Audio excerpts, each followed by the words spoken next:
All right. Hello, hello. Greetings and salutations, everybody. Welcome. It is episode 120 of D and or D. So, with that being said, I'm gonna round them up, get them ready, and we're gonna get this bad boy started.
Mayhaps. Or riddles one. Good luck. All right. So I'm unmute and so who wants to do some recap-a-roni? Who recalls what happened last time? That's a great question. Ugh, there's no. Okay. I do remember it. I apologize if it's not quite coherent, though. It's my fault. So, we restart last session by deciding who's going to have what shift of night watch. We had, elected to find ourselves back in the tower with all those spooky doors and Clarence the Flump that none of us remembered the name of, nor did we ask his name. Wait, Um, no. Oh, well, Zed remembered the name of Clarence. That's why we were like, it's Clarence. like I thought originally in our like when we were re-rolling, we all forgot, and then we all went, "Oh my god, Oh, it's Clarence!" after the fact. maybe. I digress. We are all there chilling. It's been a day of being a bunch of farts in the Underdark. And we had to plan our escape, if you will, because like we're down in like the lower middle reaches. Unfortunately, when Neovar rolls that survival check, it matches Neovara's intelligence modifier pretty well. So she has no idea where they are. Elbozo. She ends up having a little chat with Zedrin because Zedrin is having to, summon his raven that he is no doubt going to again feed to some sort of horrific beast. Perhaps the one that's been stalking us.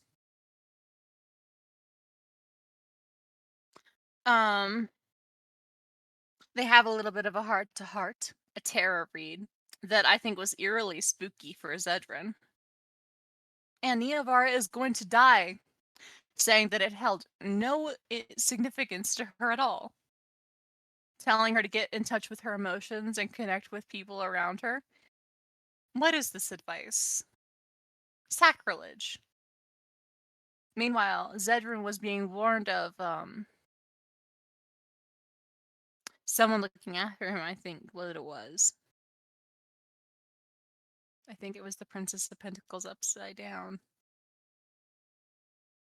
Disregarding that, their chat concludes with the announcement that it's going to be time for second watch. They go to bed after awakening. Who was second? It was Kozit, it was Sari, and Veldrin, Veldrin. right? Yeah. So, Veldrin and Sari also have a little heart to heart, though the details of that do escape me. I had to get up in the middle of it. They were kind of talking about their families. Right. Didn't it came out that there was apparently some sort of misunderstanding about how close Veldrin and Neovara were, right? Didn't Sari think that like I hadn't grown up with you? Yeah. Sorry, thought that when you were with the group without Veldrin, that you had left home alone. And it's like, no, babe. I'm only in this because of him. He's the one who started this whole operation. Veldrin defends the Underdark to Sari, as I recall. Mm-hmm.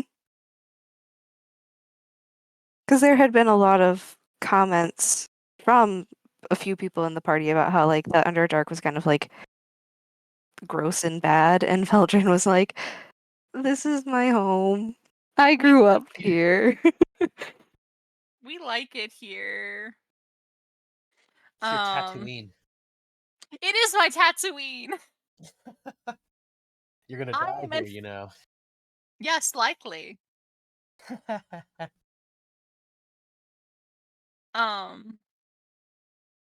It is filled with the worst kinds of scum imaginable. But And it's damn a if the bunch of band, Muppets smoking. Yes, damn where's if the the band Muppets? can't play.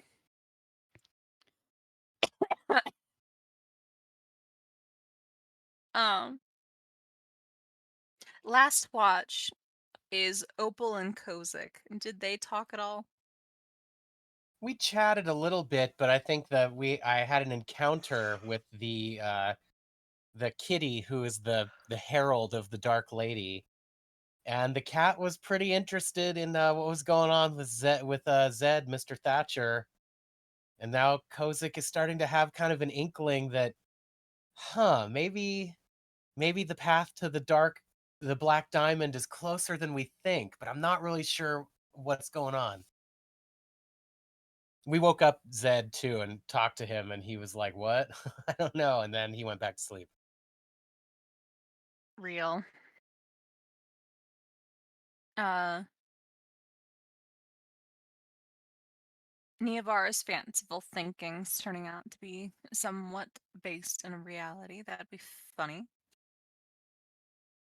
Um, and don't you still have that mission to kill one of us? I don't know who gave me that mission, but if there's a mission, okay. Dark should Lady did say. in the tower. But it might have been a false idol. She did not. Sure. I love you guys. I would never. So, um, we all wake up. Everything's put back to order.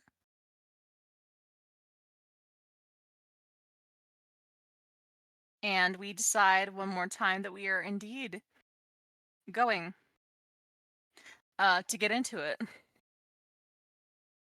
We turned Um, back into angelic clouds. And the fart brigade does in fact head south. That's what I was trying to avoid calling it. You named your character Deep Shaft. We were flying like Innuendo. angels, elegantly, not like anyway. Innuendo is only natural at this point, and I think at this point it's stuck.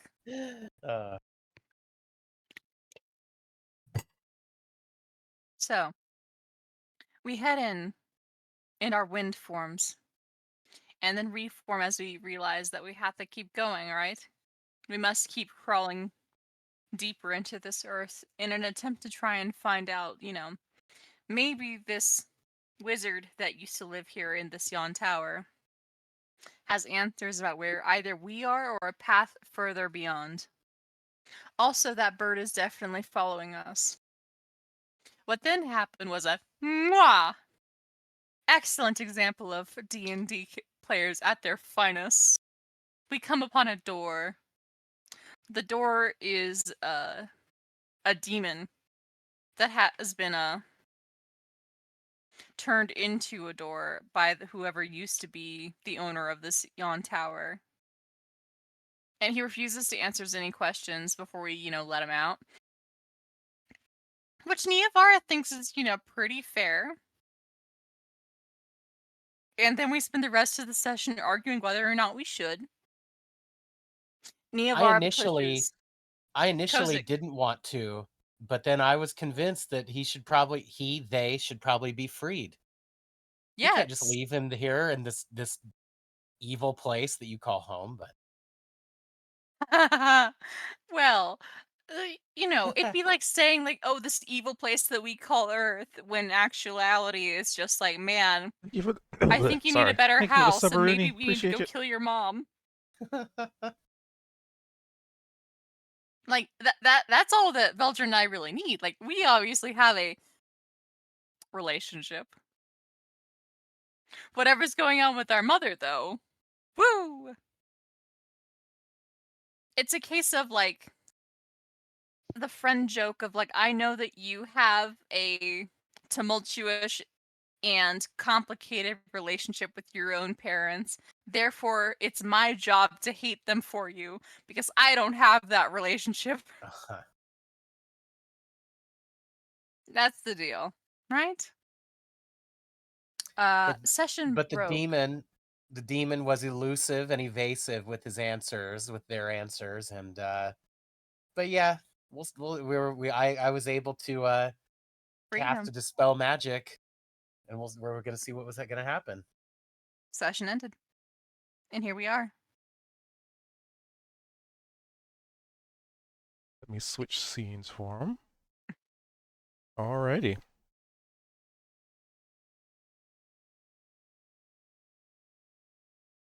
Make sure this token is not hidden when I switch scenes for them. So yeah, we pick up just as you had that conversation with the door a rather interesting back and forth, to say the least. Oh, let me get this. There we go. He would have. And You're you right. would see I guess the best way to describe it to you would be a blue-skinned, somewhat draconic, like reptilian featured creature. Definitely has the pretty typical like dragon's maw, a bit like a bluish horn on its nose. It's got these thick leathery wings, a long, pretty sturdy looking tail, and very noticeably very sharp clawed fingers, very long, very sharp taloned feet. And image.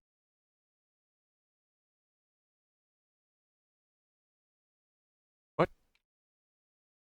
Oh, because I spelled it wrong. These. This lovely fella.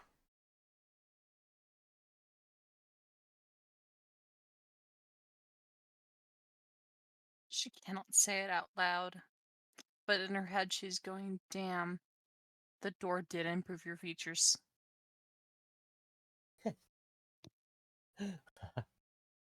She That's might all right. gesture Can we that. change him back, perhaps? She might actually, yeah, she's gonna use Thieves' Cant to gesture that discreetly to Zedran. Because, woo, a looker he is not.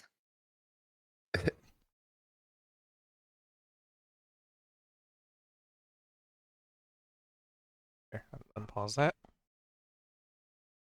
So this creature, basically forms where the door once was and appears to be dusting itself off.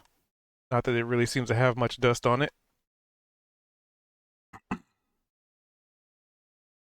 All right. I believe my part of the bargain. And he walks up to Niavara and holds a hand up.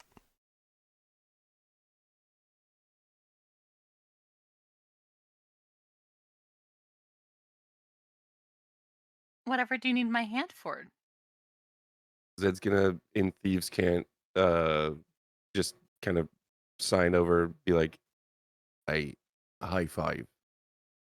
Oh, right! I'm sorry. And yeah, she'll high five him. All right. You get a crisp, elevated hand slap.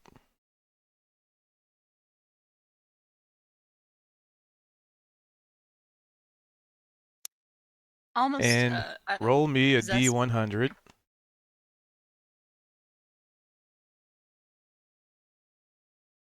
Let's go. Give to the traveler. Come on. She's bestowed a gift. She can do it. Oh, wait. Why am I going to her character sheet? Oh my god. All right, so a D100, a 96.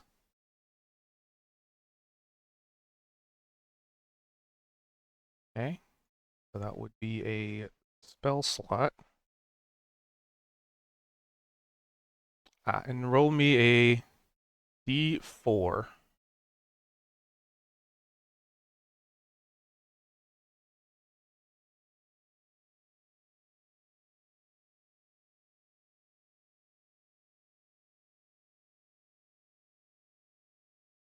Oof.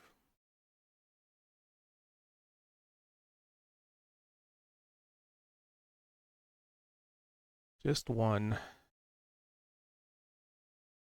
All right, so on a one might say this is quite an epic elevated hand slap, one that shall be remembered for ages as it echoes throughout this hallowed and empty, destroyed, well, quote unquote, destroyed, fallen tower. And on a 1 for the day, you get an extra 2nd level spell slot. Oh shit. Is it just for today though? Yep, for 1 day. Got it. Temporary extra spell slot. As you just feel like the impact of the elevated hand slap is just so legendary and epic that you just, I don't know, that maybe there's an extra surge. You just kind of feel an extra surge, an extra bit of vigor.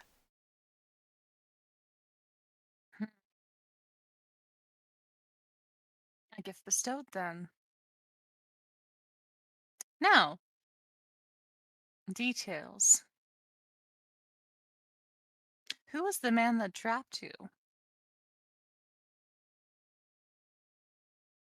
Good question. Never gave his name. Not like he ever wanted to talk to a door. What did he look like? He looks like looks. He's even still alive, probably. Likely Last I was aware of him, looked like this. And this creature's very fiendish creature's tail flick and curve at the end, and almost like a Star Wars like hologram forms on its tail of what looks like, and it's clearly just like Star Wars, a lot of the like coloration and stuff like that is, it's pretty single color, but the details seem like an elven individual with robes on and a fancy staff with a very elegant brimmed hat with a feather.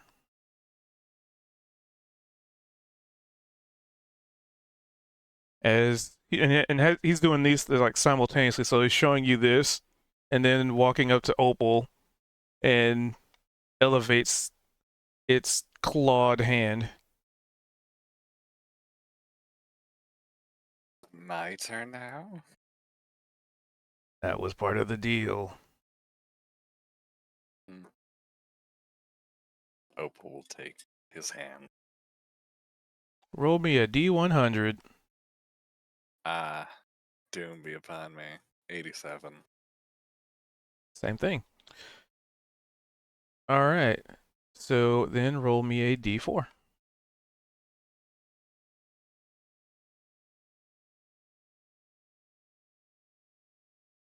It's +1.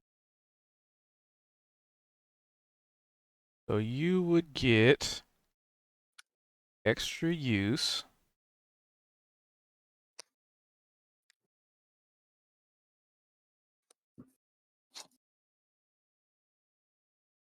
Yeah. So you would get an extra use of a. Let me check something. I don't even know if our devices have this. We're gonna check. I'm so curious. Do they even have?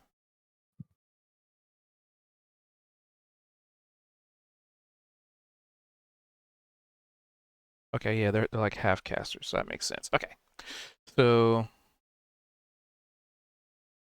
you would get an extra use of your highest level spell slot. So you would get an extra 2nd level spell of whatever Yay. spell you choose. Of only one specific spell? You get basically you pick one spell I see. for the use of that slot. Shit, this is actually quite hard to choose.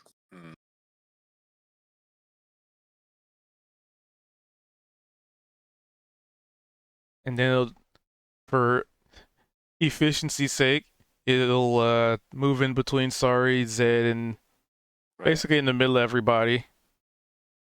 And I guess Zed would be first since Sari's not here. It would Elevate its hand. Yeah. He would he'd kind of like not knowing what's really going on, just because we're just seeing high fives. He's just kind of like, all right, just gives this fiend a high five. And then roll me a D100. Does this thing resemble, or maybe vice versa, that statue that we found? Do you have the stat? The small one I guess you can give me a That was- history check. at the base of the statue. Okay.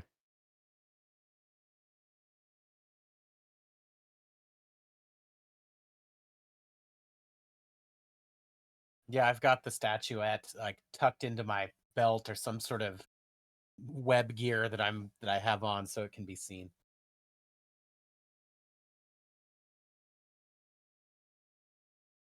With the 16, this does not seem to match.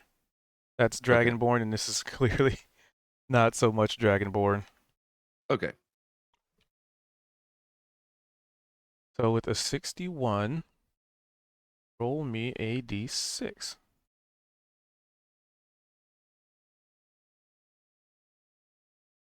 One, two, three, five, six. Not a bad one. Okay, so that would be affecting charisma. And then you get to roll me a D4.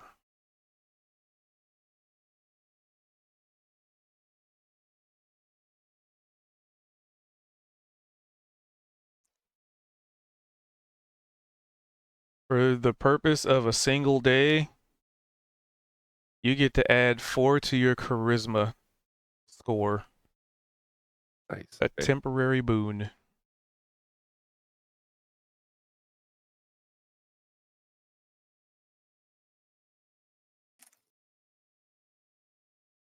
Two, three, four, five, six. Yep, charisma 6.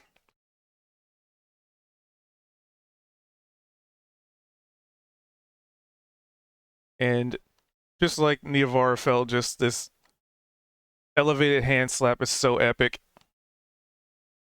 It almost makes you miss Cha a little bit. And for Opal, since you don't really have nerve, well, they still say like Warforged can still feel, is just sort of through almost like feeling everything through a glove. So I would say for you, the impact of the elevated hand slap, Opal, would be a little more like a resonance. It just resonates and vibrates throughout your body in a very unexpected way. That felt unusual.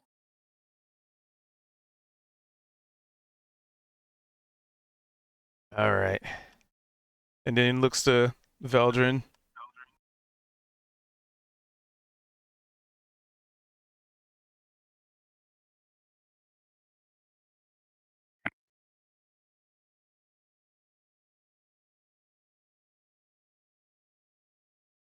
Oh, I was making sure I wasn't muted.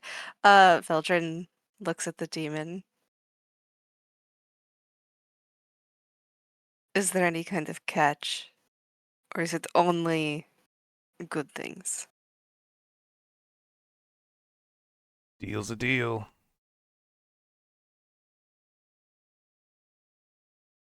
What, you're not a creature of chance? Not even I know the outcome. And that's what makes it truly interesting. Besides, it's just an elevated hand slap. What are you worried about? You are also a demon. Yeah, and you're also a drow. What's your point?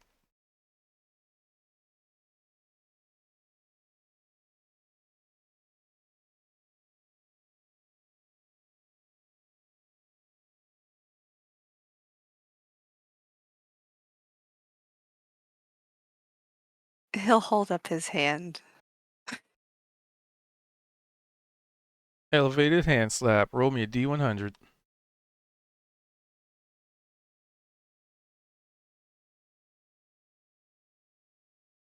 1 hundo. You become the demon. Great. Good job.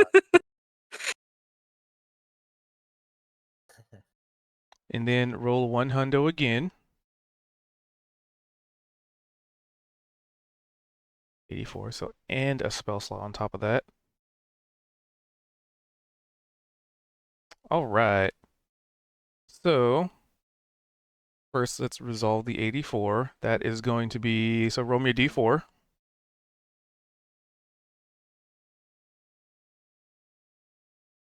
You get an extra use of your highest level spell slot. Okay.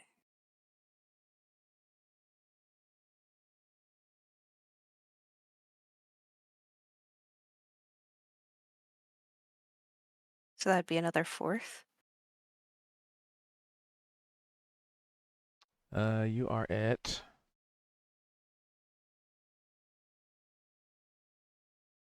Yep. Nice. And you also, with all of your doubt as having been one of the larger voices of protest against releasing this creature due to its nature and the historical nature of what they are known to do,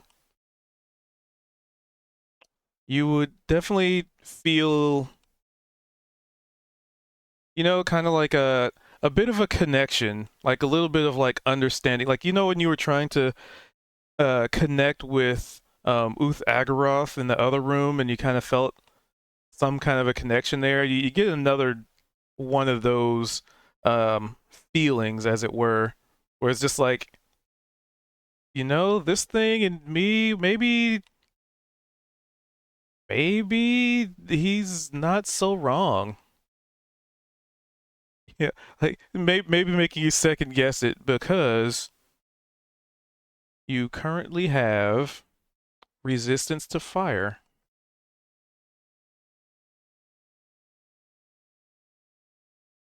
All right. As you feel the warmth of the elevated hand slap and the resonance, and like your hand goes numb for a second.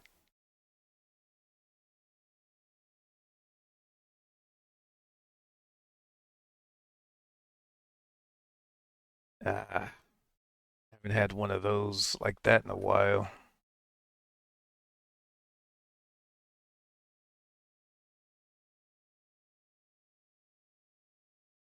So what's your actual name? Oh, how kind of you to finally ask my actual name. Lemura.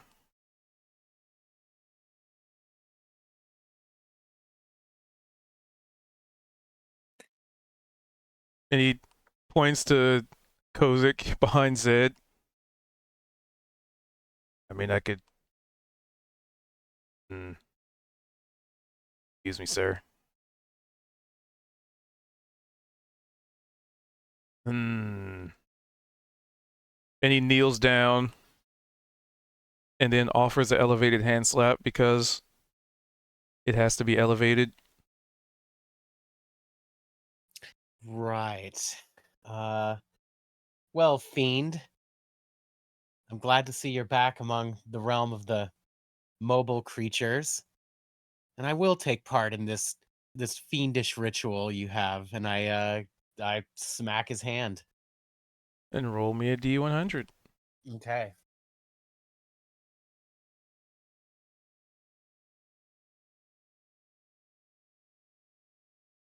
$70, referring to chart. Okay, 70. 70 is stat block. And then roll me a D6 Aruni. All right.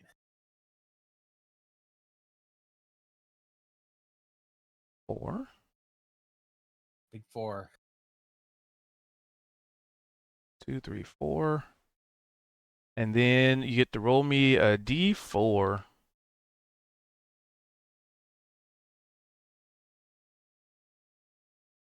So you get 2 temporary, but +2 to your intelligence score.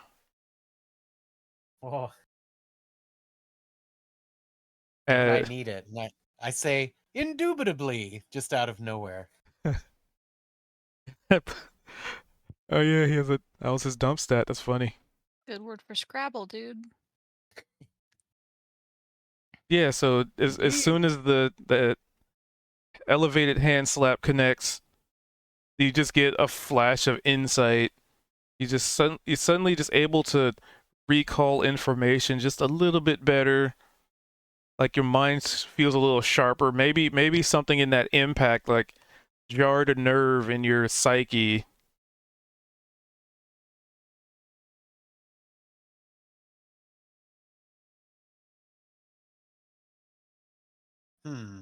Well, that certainly doesn't make me suspect you any less of that you're gonna go do some malfeasance. Do you remember that other part of our bargain? Mm-hmm. 1 year of harming no ears.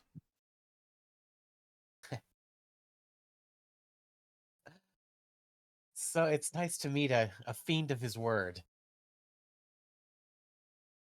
I mean, if we didn't have that, what would we be? And then he stands back up. Monsters. I'm ready to Yes. tell you, to most people, the answer is yes. I know that's a joke. I'm still a monster. I mean, look at me. How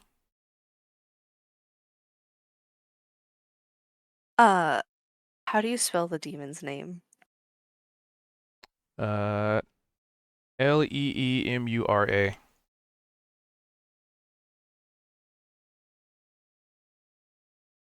Niavara's face contorts a little bit into like something like a discontented scowl before she, lets her body shrink back to its actual natural form.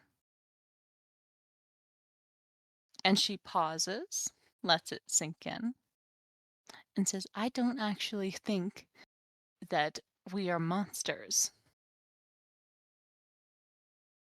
Well, tell that to all the years of doubt, uncertainty, judgment.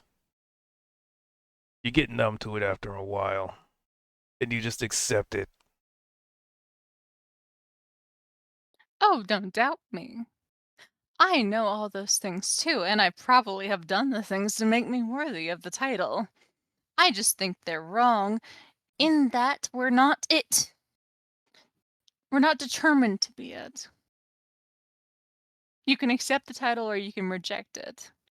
But you are not it simply on looks or by nature.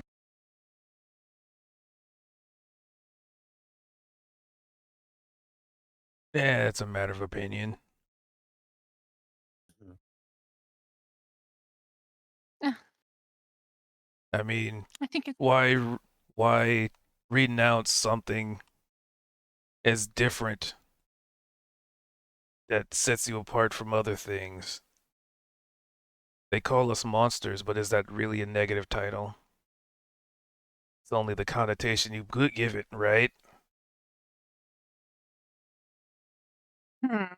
I suppose I could see your wisdom. The shadow, after all, preaches that, in the shadow of light, what they describe as civilization and how they describe things that are wild. In that shadow, they leave a lot of people behind, people that cannot be contained within their bars. And once you reach that threshold, then they consider you a monster.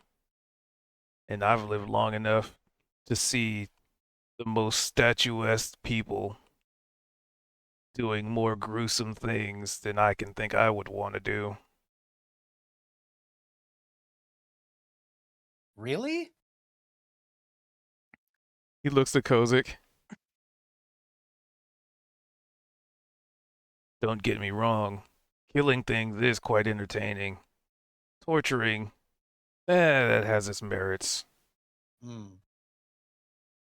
But some people, man, they put way too much effort into something that is just extremely simple. And they revel in it. Mhm. It's old after a while, actually. Oh, no doubt. Mundane almost. Evil is very mundane, I find. It finds itself very a high class and, Yeah. the complicated option. It's good. That's the hard thing and interesting. I mean, what do you do once your toys are broken? You break them. Kind of a waste, really.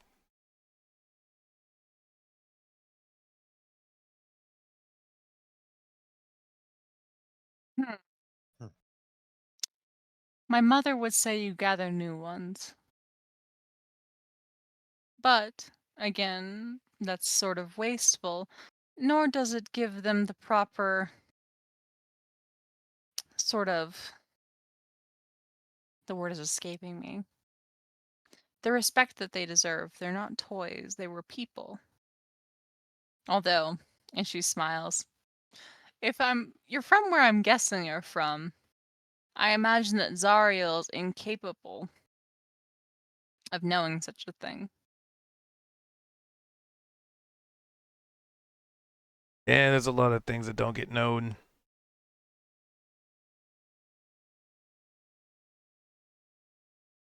Oh, no doubt. Like you were a person once.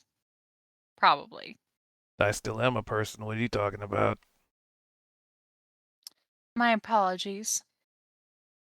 To I- clarify, Kozik, I'm just this is your fate if you had a demon patron. To become one? To become some sort of lesser fiend? Again, don't disrespect him. But that's what I'm Like a trying greater to fiend. communicate. Not that you were not a person. Now. But you have transformed. Yes?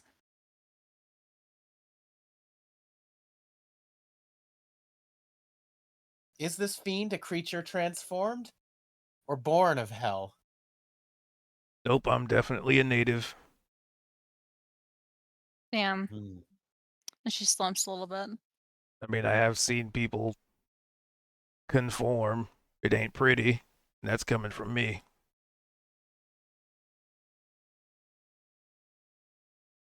I assumed because your name is very similar to Lemur.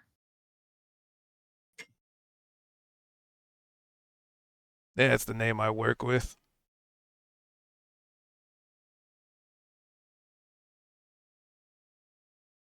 Well, and where will you go now, fiend? Well, back to hell, of course. Oh. I'm a native. It's like going back home. How would you get there? I'm sure I'll find a way.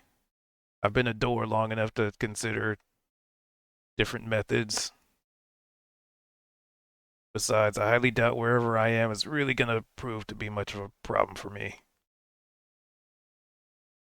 Well, before you depart, maybe you could tell us, do you know where we are on this plane of the Underdark? Or how to find our way back to the sunlit planes of the material world? I wish I could tell you, but like I said before, I was minding my own business in hell, and then I got turned into a door. Mm-hmm.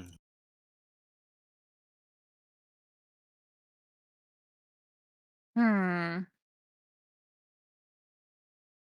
And again, no clear answer as to why. No clear prior connection to the wizard responsible.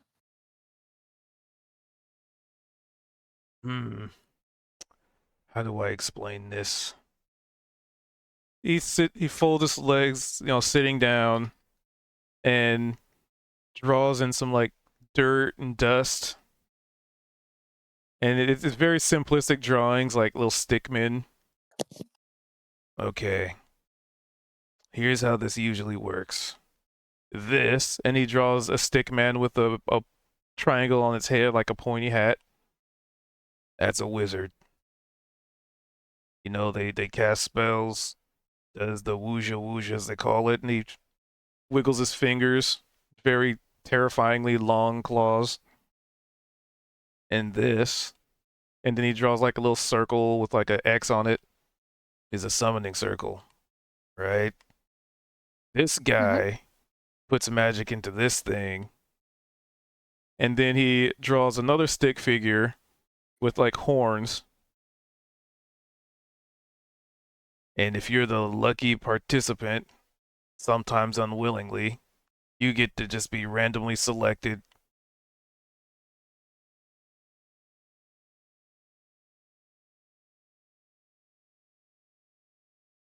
Welcome to Magic 101. People who don't know what the fuck they're doing and say they do because there's a certain outcome.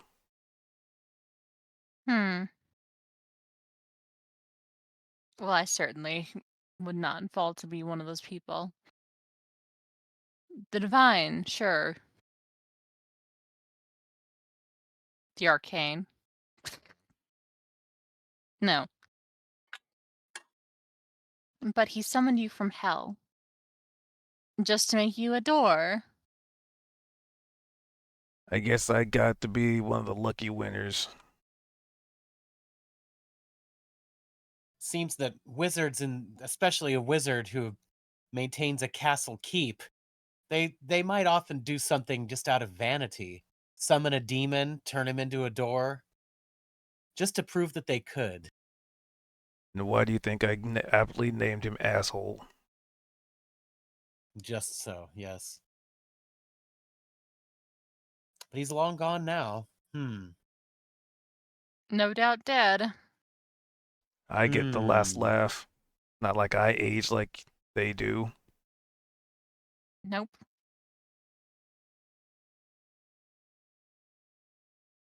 Anyway, she reassumes her drow form with ease, stretching herself back out, patting her dress back into place. Anyone else have any questions for him? No, he seems like a less evil sort than I imagined, but still, good luck in your travels, fiend. Enjoy the Blood War. It was far more entertaining than being a door. Oh, I've no doubt. I think he'll be playing on hard mode with the added, handicap. Oh, that? I don't think there's anything innocent in hell. There's Oh! And she taps her nose. Clever.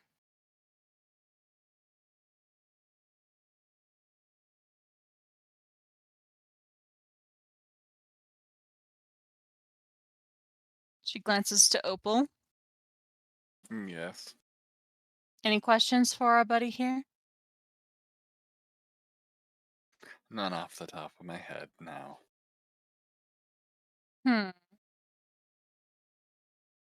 And then she'll pause and she'll consider.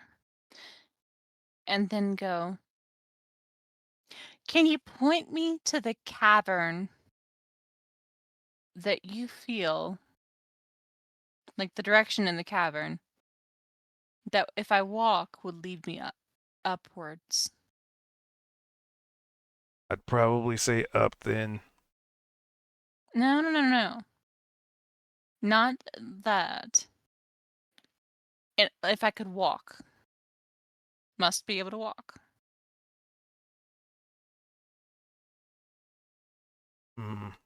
Here, let me reiterate something for you. And then he points to the pointy-eared stick figure in the dirt. And then he draws what looks like an arrow, and then right after it, a door.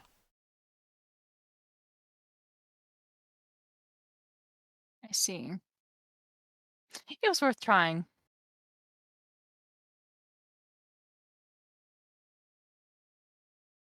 Vel, anything? Yes. Or should we let this gentleman get on his way?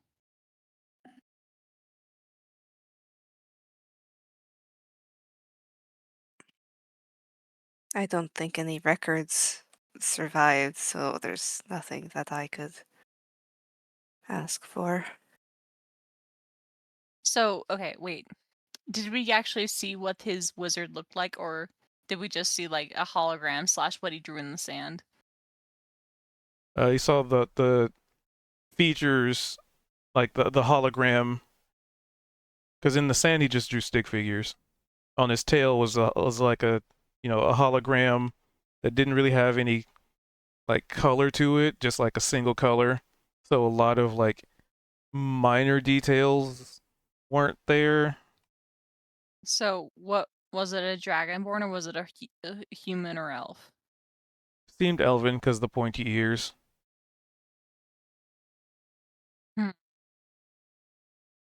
What color was his skin? The color of the hologram. No. I'm asking the guy.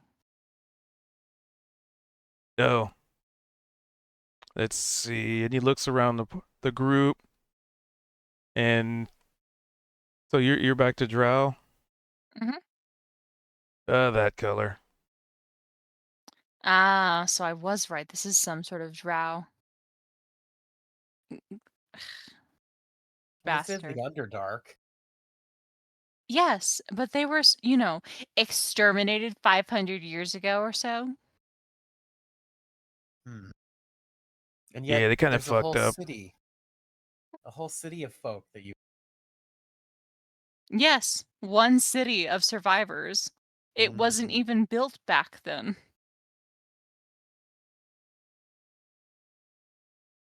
All My right, all right. our mother, and again she gestures back from Veldrin to herself, was merely a babe back in the day. I assume that the survivors fled whatever they were in, perhaps probably Menza Berenzin, given that our mother had no, and then formed a house. Does that track, Vel? More or less. So yes, my guess, based off everything, is that this wizard tower belonged to one of the powerful male wizards of the day.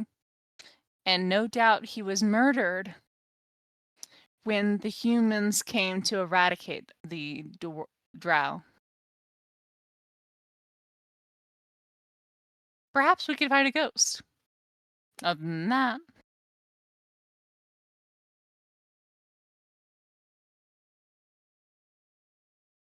if he's alive, woof, Somewhere.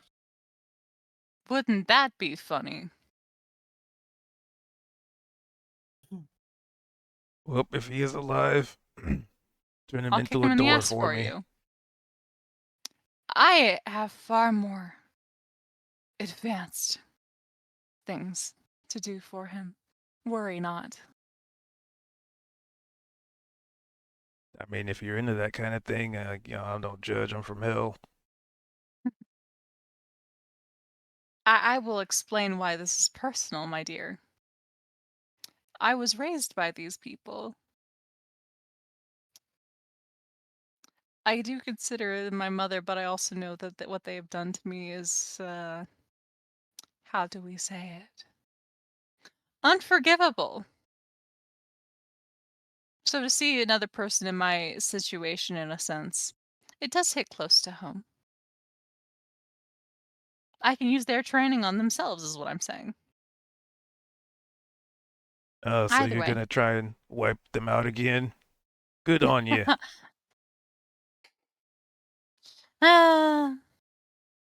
Enjoy. I'm sure there'd be plenty of them that make it down to our fun side of the world. Perhaps.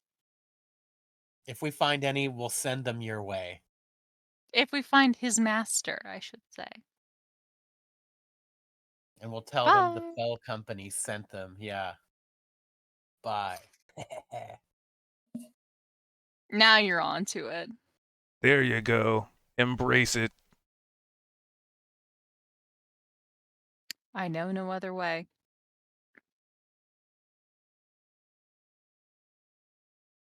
All right. We have to keep going down, though, because I think that the best indication for where he would be further downwards, right? I believe you guys flew in through the base of it. So based on its current positioning, by down, you actually have to probably go mean up. forward. Yes.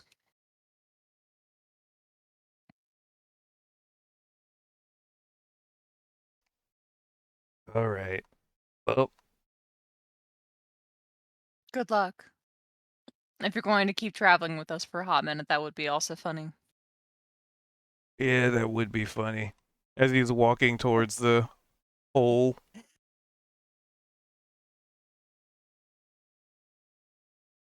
i.e., the base that you guys came in through. Yeah, he's leaving and flipping the bird to us. Yeah. Why would he flip the bird to us? He's not. He's a fiend. Just seems to be walking out. Hmm.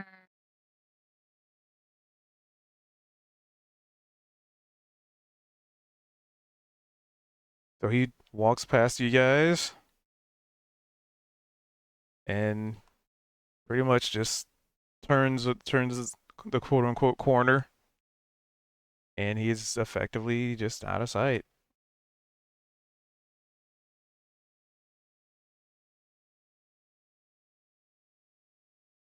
That fiend wasn't quite so disagreeable as I expected him to be. Almost a gentleman. They're pretty much beings of their words as far as my, research has shown.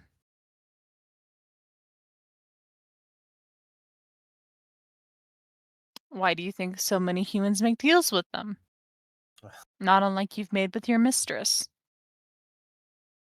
You keep harping on that. I think it's a little different, but that's okay. They receive this very similar powers is what I mean. Yeah, it's different though. If we were to meet, let's say, and I'm blanking on gods. Oh, if we were to meet, say, a cleric of Mistra, I promise you that we would be nearly identical in terms of our purposes. Now, our end goals perhaps would change drastically. And Well, no doubt they might have issues with me.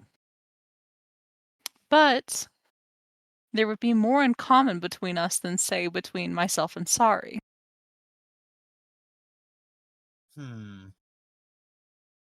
maybe. But not everybody's cut out to be an acolyte of a dark lord, you know? I know. Only the chosen These few. these deals don't just happen, you know. Well, maybe they do. In my case, maybe it has. I'm not sure. It's a little foggy, but anyway. With what I'm saying is that it's most commonly, I think that it happens with demons. Now, Well, at any rate, he seemed like a good chap. he did. And we should keep moving. Veldrin, how do you feel knowing that this tower was indeed made by some long dead drow?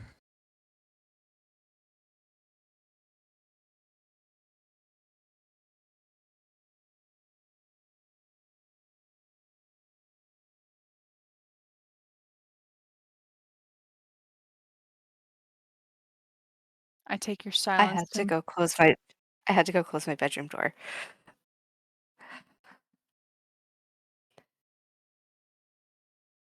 I mean, that felt like the logical conclusion the whole time. such as it was. I was worried it would be some other worldly creature, if you will. But now that we know,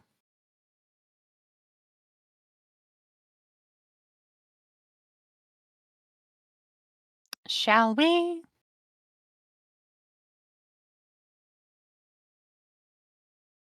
And she'll just start marching forward. March. Was there anything in the room that this demon door was blocking? Did we check in there?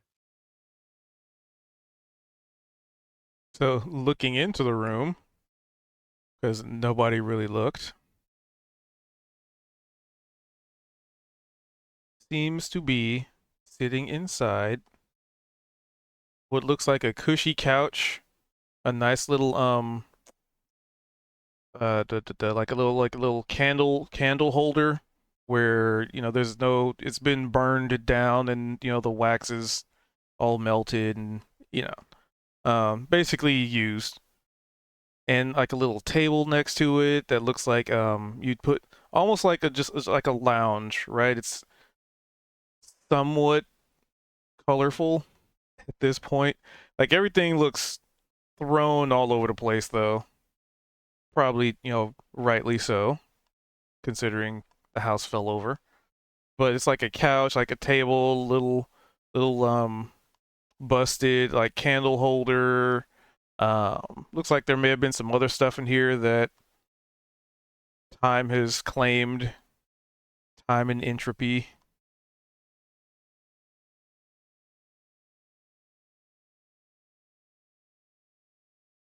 But the couch seems to be in, the couch remains unclaimed. Just a brand new couch, kind of. It's got that fresh couch smell. Slaps the hood. Well, it looks like some sort of, I would think it would be some sort of scholar's hutch or something, but there's no books. Maybe some sort of fugitive's hideaway.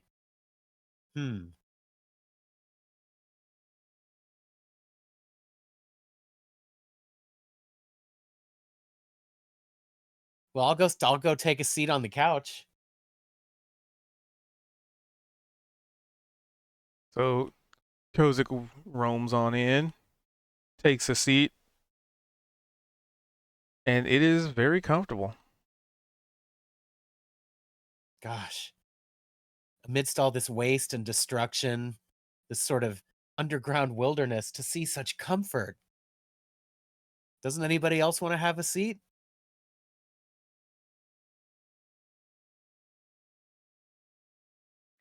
Does the fashion, like, in the room, like, of the furniture, does it look modern, like what I would have seen at home, or does it look old, like we would have seen in that dead drow village?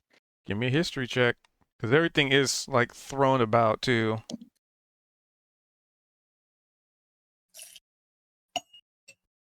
And yeah, so Kozik goes to take a seat on this cushy couch, very comfortable.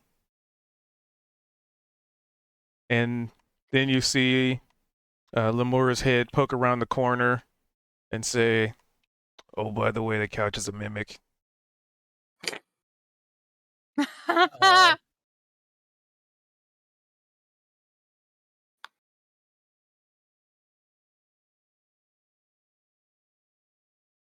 Too good to be true. Yeah, just messing with you. And then pokes his head away. So, history.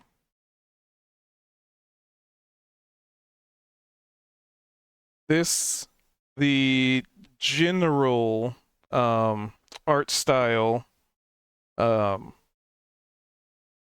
because there's some things that have survived, some things that are damaged. The couch is fine. Um, just probably focusing more on the couch because that's the one thing that seems relatively untouched per se, in quotation marks. This looks like some pretty old filigree. Probably something that, if anything, probably something that predates the Drow's extinction period.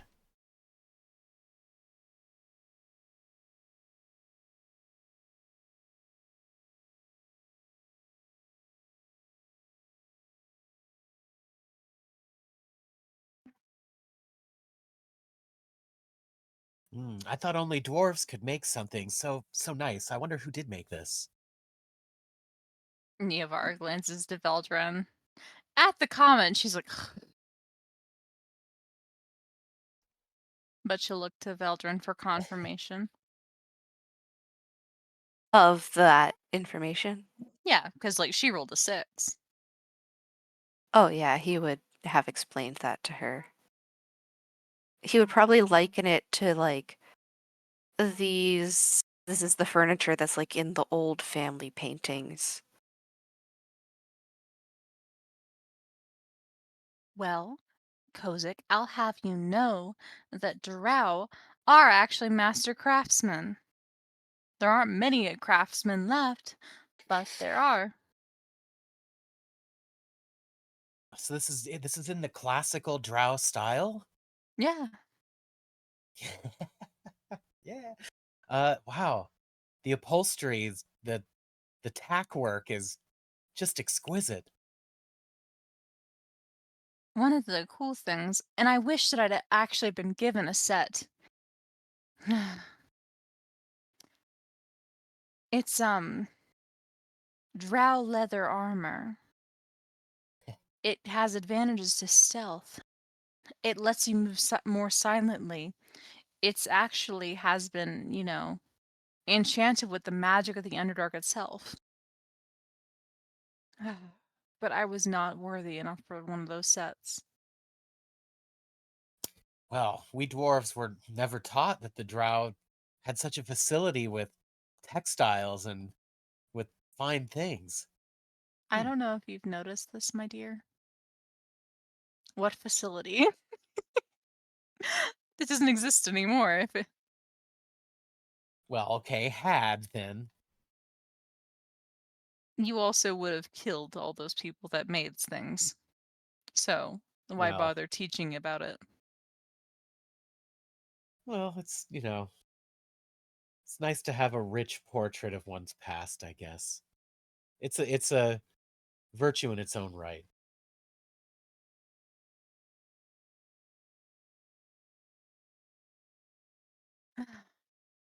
It does look quite pretty. I think, all things being allowed, it would be nice to have some of these things, but I don't think we could manage to fit it into the bag of holding now, could we? Unfortunately not. Maybe maybe Madame Opal can take a photographic memory picture or whatever it is that she does, and then she can use her artificer's facility to draw you a picture of it. Then you But can remember it forever. it's not this. What I'm saying is that I'd like to have it. Wow. This stuff doesn't exist anymore. So wait, Nilvara, really quickly fill me in on what you're trying to take. The couch. Oh, Well, why don't you have a seat on it? I have a question. Does anybody have enlarge or reduce? Neovar blinks before she, mentally goes over her spell list. I don't believe I do. That's not familiar to me. I can't do Oh, that. Opal is biting her own finger as she realizes, oh wait, I could have had. Are you capable of the spell? I am capable of using it, I simply do not have it prepared. Well, if I'm being honest, I doubt that we're going to be, leaving this place anytime soon. Rest? Rest. And Not then I could, right now. we could Um, just rest here and yoink the couch. I have it. Oh, well, never mind. Thank you, Veldren.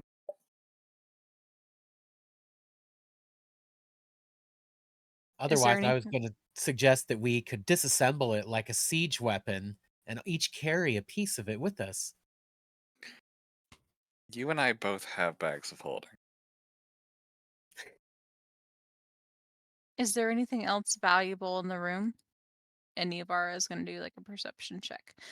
Not just valuable in the terms of money, but in terms of like, historical value.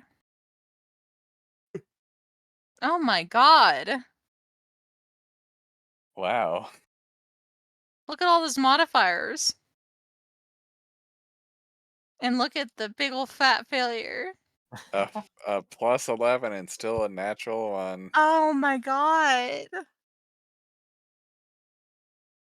Yeah, that burnt out candle wax looks pretty valuable.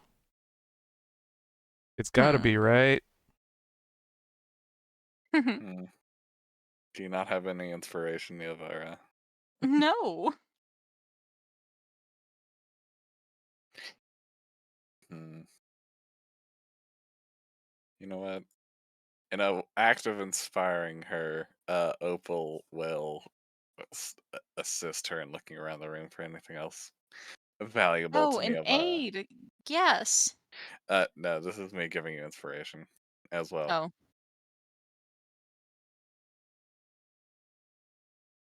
So, I mean, hey. It could be a Oh my lot. god.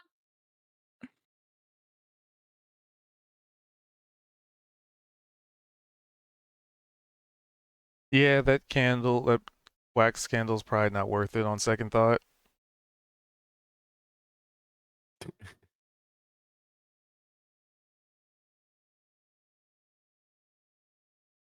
Which was quite literally the thought after, which is why it went from 1 to 2. Yeah. Yeah. Fair, actually.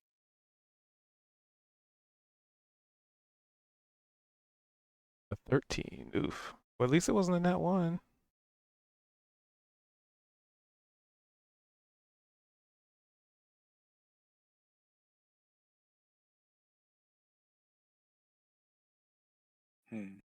Dang.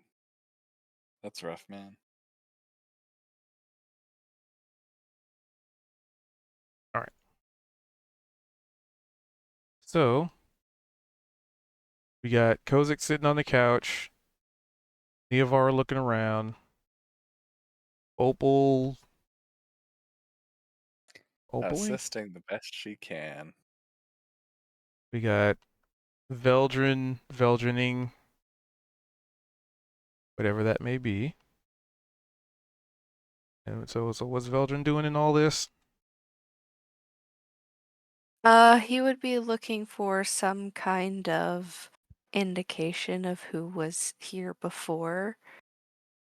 See if he could find like the name of the family or anything like that. I think that would warrant a little more of an investigation than a perception. Yeah. And what's Zed doing?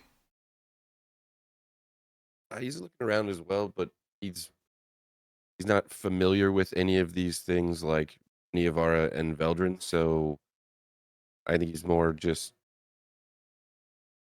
like looking around the room and kind of walking around and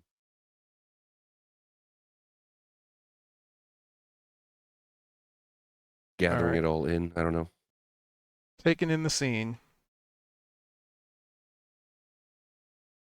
Well, Kozik, while everybody's like looking around and like turning stuff over and moving things, Kozik's just sitting on the couch.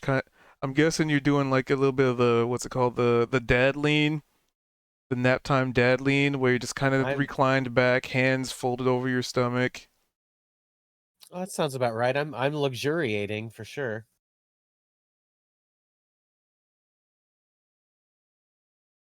All right. And with a 16.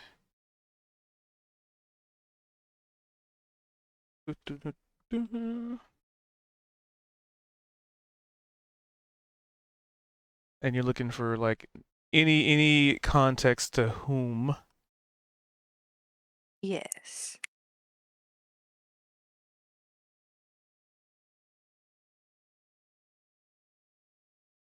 Okay. So with a 16, you would find.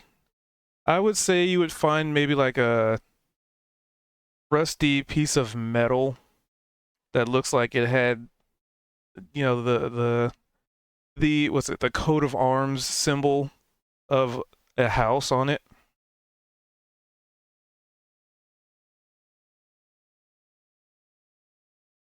Can I identify it? Give me a history check.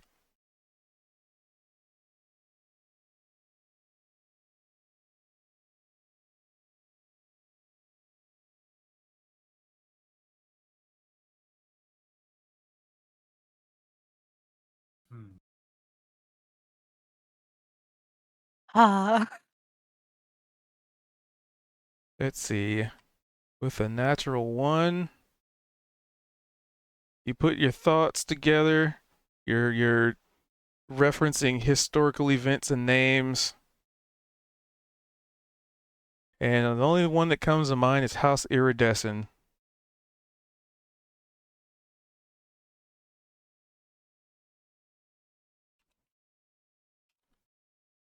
Can he confirm if that's correct, or is it just like that's the house he can remember and he's not sure if it's the one? As far as you're concerned, you're pretty sure that's it. Okay. Just because you know the character rolled a 1 doesn't know the character knows they rolled a 1. Yeah. I was just wondering if it was a potential red herring. I'd like to recall who this house was. House Iridescent. Give me. Yeah, we'll go with that. So, House Iridescent. Yeah, you know what? Give me a history.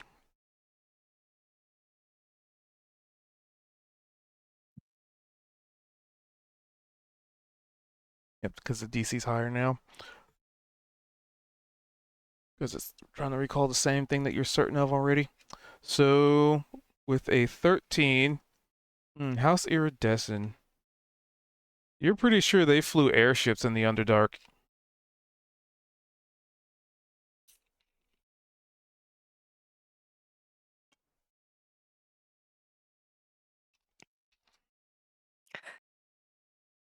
Or to some degree, not necessarily to the same exact scale of, huge, make large airships and above surface. Not that you've, well, no, no, you probably would have seen one or two because you were above before. But smaller scale flying vessels because the Underdark is very large, and that does allow for some method of travel.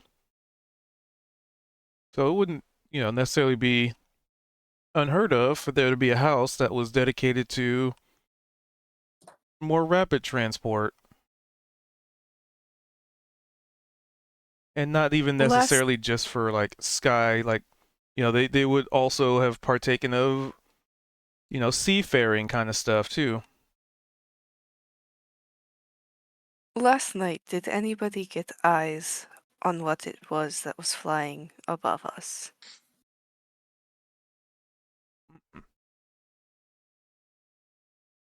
Some sort of Nope. pteranodon, I think. Large bird of prey. When we got here, yes. But we have moved very far from there. And It might not be the same thing. I doubt that. What we are is This a was slow-moving meal. this was House Irides, and they flew things.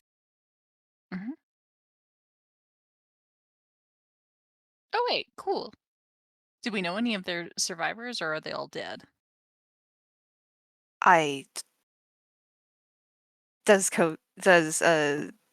Can this be recalled?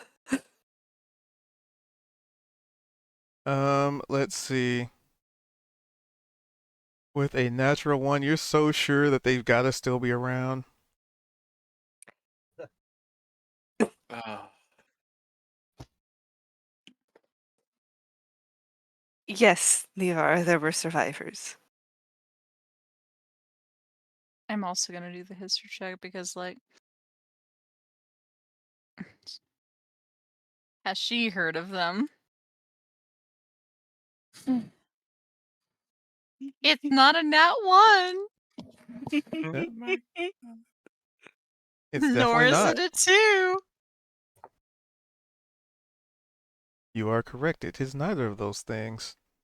However, 7. you have no ability to ascertain whether or not this is truly accurate.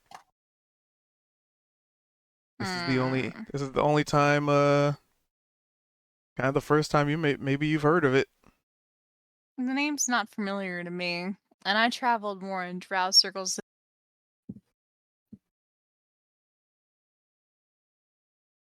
Not saying they couldn't have survived, but oh well. But hey, Zedrin! Look! Airships.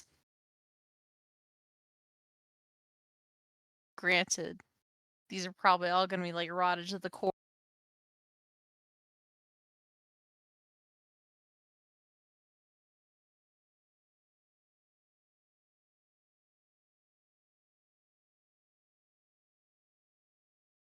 I mean, flying around something that we can already do right now. Mm. Just don't know where to go. Zedrin, what does an airship need, my dear?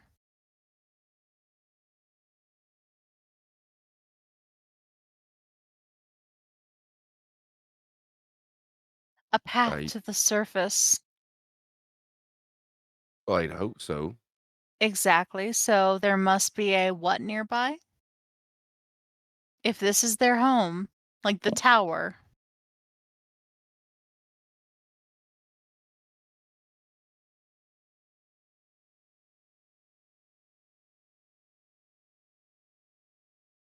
There ought to be a path to the surface nearby.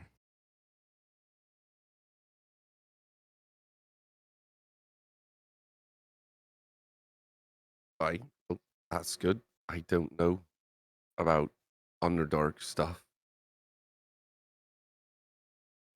Fair, fair, and I only half know it. And my dear brother might know some of it, but like from the perspective that, someone reading a book might know how to say the word thou.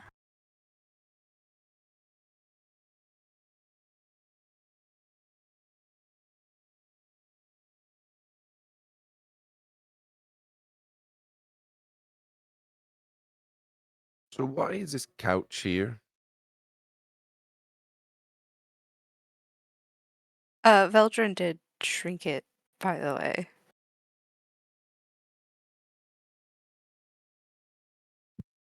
While Kozik was sitting on it. Yeah. Oh, so it's been shrunken, reduced. Yeah, I did cast the spell, so. Oh, I didn't see that. So it's Okay, more of a so chair than the couch now. oh, yeah, how small is small? Well, it just reduces things by a size category, I think. Oh, Let me okay. reread it. Didn't make it into like like from a doll's house or something. Target its unwilling creature, misconstitutes everything. Its target creature wearing blah blah blah. Change the size with it. Well, now I feel like I ought to get up off of it, so I don't Yeah. want to break it, so I stand up. Medium to Well, it was small. nice while it lasted. Yeah, one size category. Yep, I was right.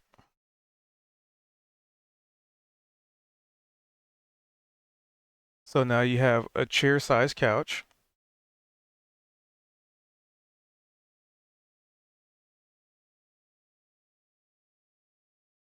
What do you do with it? Well, what Is there did anything Neophara want to under do it? with it? And mind you, this lasts for 1 minute. Okay. Simply put it into a bag of holding and hope everything goes well. I imagine the timer wears off. The The bag couch of holding explodes.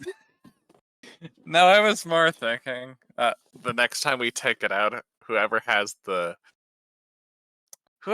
stones to do it immediately gets hit by a couch ejecting itself from the bag of holding.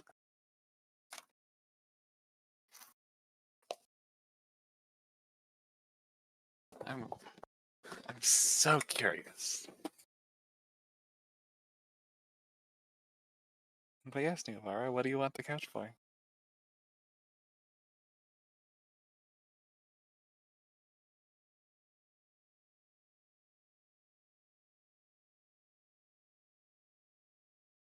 Is there anything under the couch? Doesn't appear to be. I mean, once There upon a really is no- time, there was floor, and I guess technically at this point it's wall. Right. And there's no windows or anything. Nope. At least not in this room. I think at this point, Zed would probably start to head out of the room, maybe to see if there's other rooms further in. The tower, so you look down this long and imposing hallway of stone and in some places overgrowth, but it just goes into it's just this huge tunnel that leads into the darkness. Because, you know, your range of vision.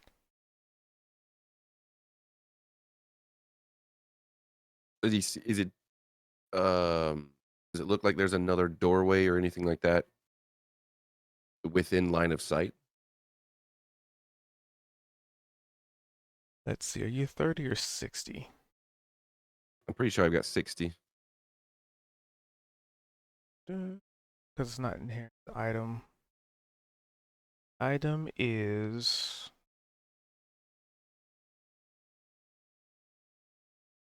if I can find it.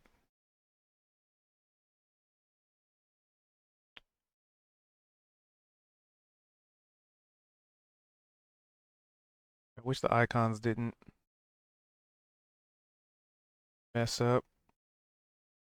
So much easier to find this. Da, da, da, da, da.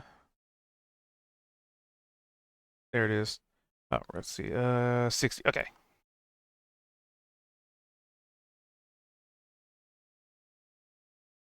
So, yes, there would be a door. And it would be basically like 30 feet. And I guess since you have 60-foot dark vision, you can just barely on the edge of your vision see another door.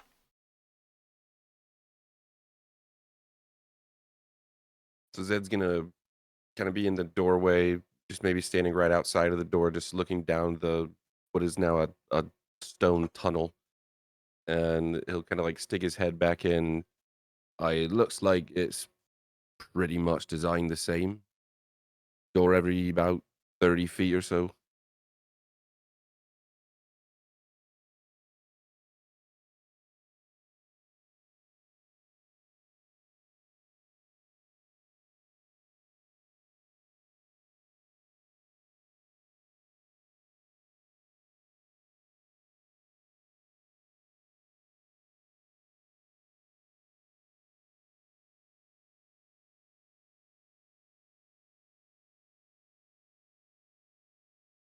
And he would probably just start heading to another door. All right. Just Zed going to this next door.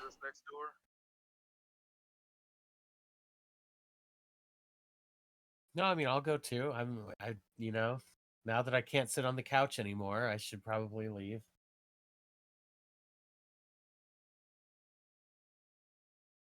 All right, Kozik and Zed go to the door.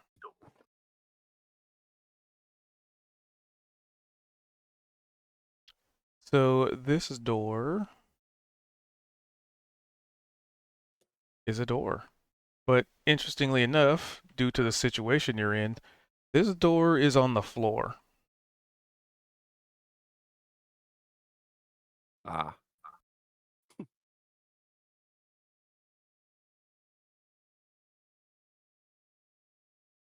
So I just pictures Kozik and Zed standing on like either side of this door. Just Zed's probably got like one hand on his hip. He's like, huh.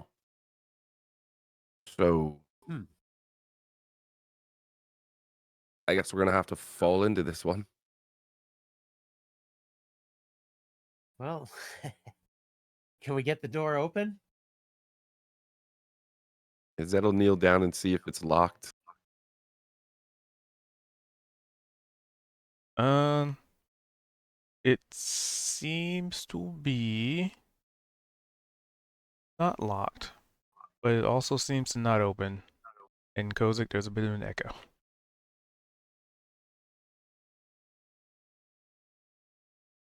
Oh, it seems stuck.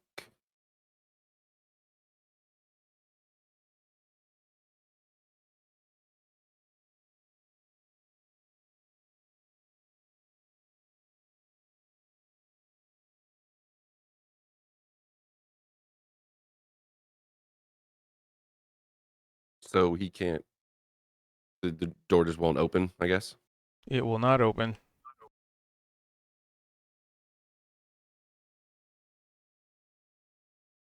Um,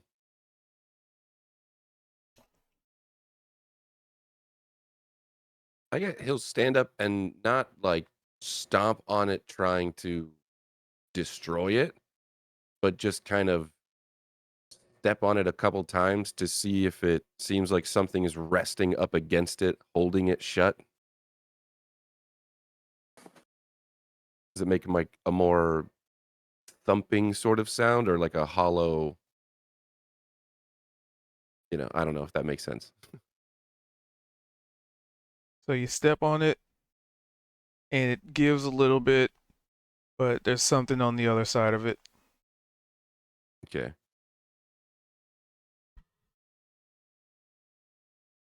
Well, can we bash the door in?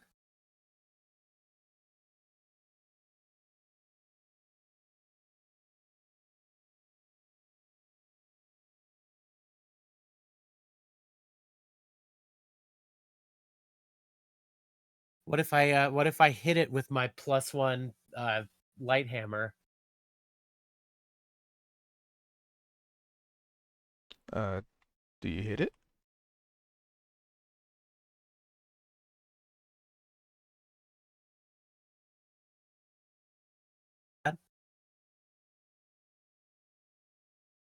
Zed Zed will kind of stand up and give Kozik a bit of room.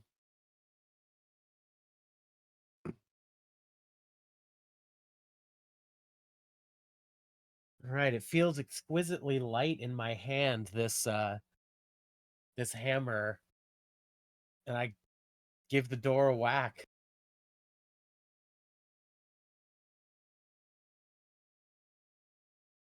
All right. So you swing at the door, and is it the intent of breaking it down?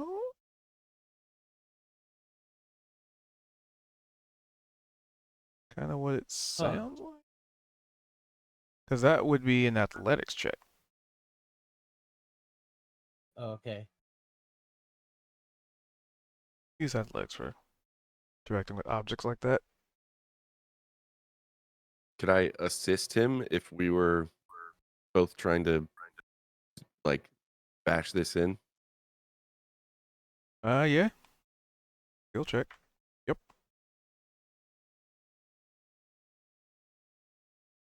Now, what's everybody else doing? As you guys are about to start hearing bashing sounds down the hall.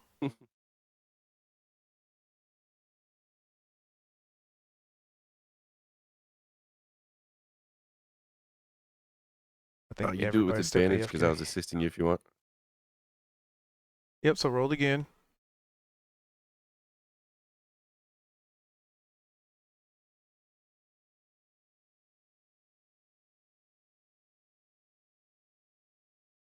All right. I would say, yeah, you break through. You put enough weight into it that you're able to force it open without necessarily like destroying the door. Also, hi. Sorry, didn't realize my mic wasn't or was muted for a second there. So we're hearing this banging from Kozak and Zedrin. I mean, yeah. Yeah, Opal's gonna go check it out. We're banging on a door in the floor. You already tried to open it? Yeah, It- it was it wouldn't stuck at budge. first. It didn't seem locked. Just wouldn't budge. You know what? I'm not one to. You know what? I'm not one for typically for hand-to-hand combat, but this sounds like fun. Didn't it say Koza broke the door? Ah, damn it. No, he didn't break it. He didn't do enough to break it. Just enough to get it a little damage, but you know, whatever behind it moved a little enough. Opal is taking a swing at this area. Have a swing. That is a 7. And apparently you can't even hit a door. I'm not using. You know what? Fine. You know. So Okay. Can we okay. see in now? I guess from the outside without dropping into this room. Yeah, so inside looks like a library of sorts, but the books have been thrown everywhere. Shelves have been destroyed just from being tossed around. Zed would holler back toward the other room. Oi, Beldrin, there's a lot of books over here. Veldrin, I imagine Veldrin's ears perk, and then just there's a puff of smoke, and then Veldrin's there. Yeah. Like eyes dilated, heavy breathing. Like entranced. So I got a rope. Zed's looking around to see, is there anything that we can maybe fasten this rope to and climb into this room?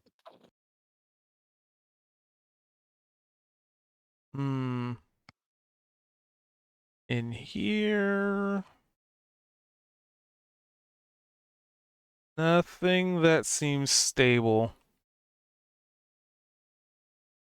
Could we get the Well, actually, couch? there would be like stairs and stuff in here, but yeah, even then, that's kind of doesn't necessarily seem stable on account of the current situation that the structure has been in. Right. With the couch being reduced, could we get it out of the door of the room that it's currently in? Well, the couch.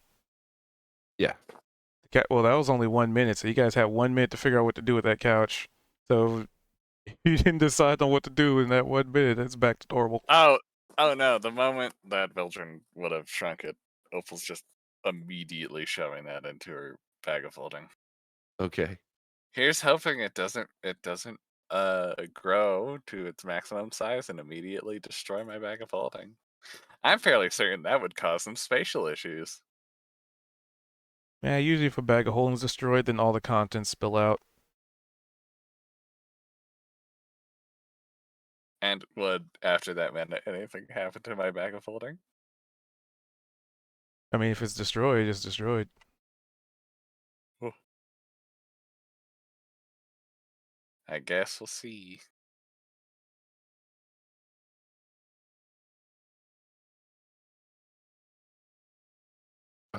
How far down is it to get into this room? I mean, it's like Picturing if a it's the step. same. think like a crap, it's not Escher.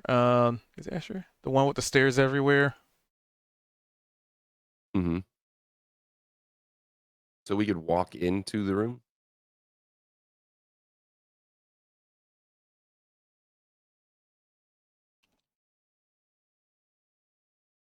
Yeah, it's Escher. Okay, yeah. Matarius Cornelius Escher.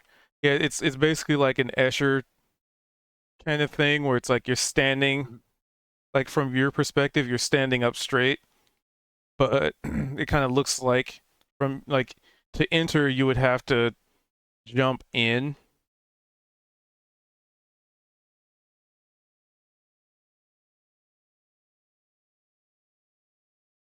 Right. Like I'm picturing a, a a normal room. You tip it over on its side somehow, and now the floor would technically be one of the walls, and the furthest wall from the door would now be the floor. So how far away is that from us? So that would be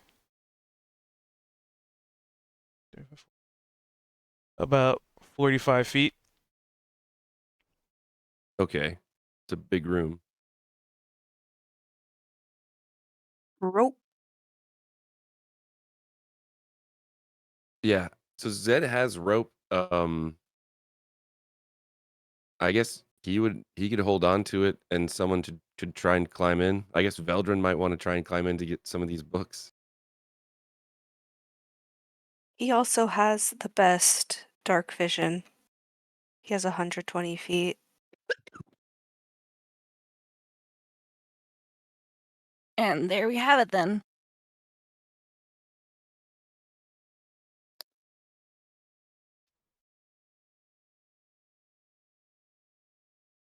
So Zed's gonna put the rope down in. Yeah, he's holding on to it and he's has like lowered it down in there, I guess. And Veldrin climbs on down. So the second you step through, you get the rope ready and you start climbing.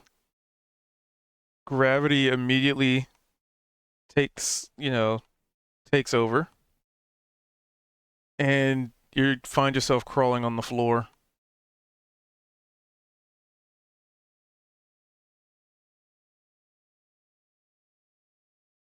As if properly right side up. Oh, like he stepped through the door. There's a And is reason I now chose MC walking. Escher. There's a reason I chose Escher as the example. That bit of almost distorted reality.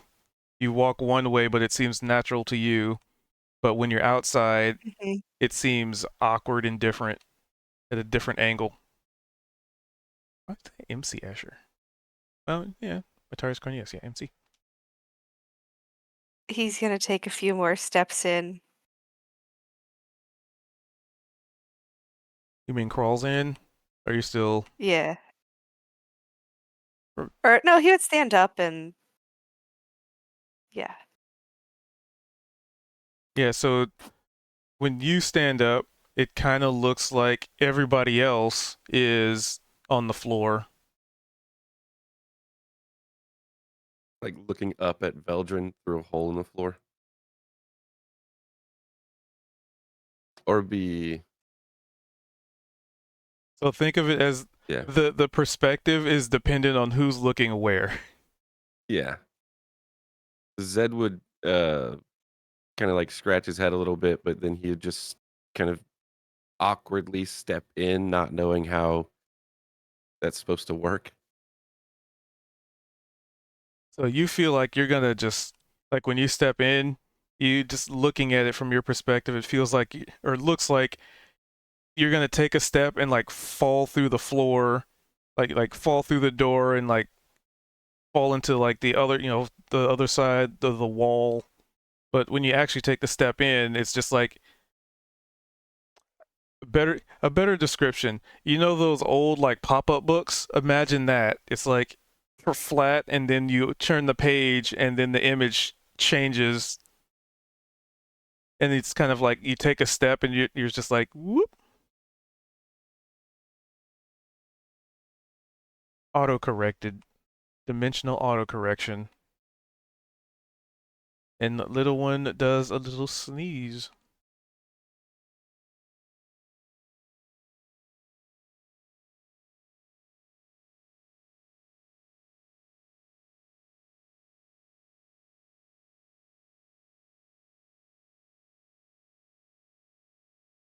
And is anyone else going in?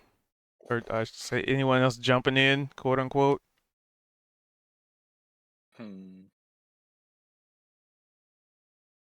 Yeah, I want to go in too. We ball. We going in. All right. And I kind of Really? hold tight to the door jamb as I try to like dangle in. And then I guess I just find myself face flat on the floor inside.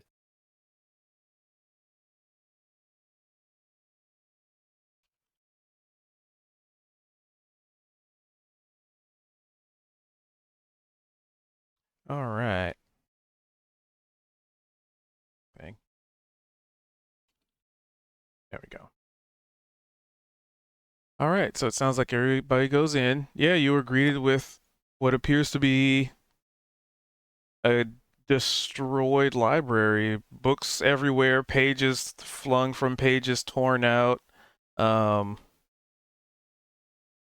Some of a good chunk of stuff seems to have been exposed to, you know, the elements, as it were. So there's a lot of damage in here. A good bit of like, you know, moldy books and some books that when you touch them, like the pages had been previously like soaked but dried at some point. So like imagine like a wet phone book, right? You open it, but the pages are just they're almost like starchy, and like you open a page or you try and open a book and it just some of them will just rip off completely.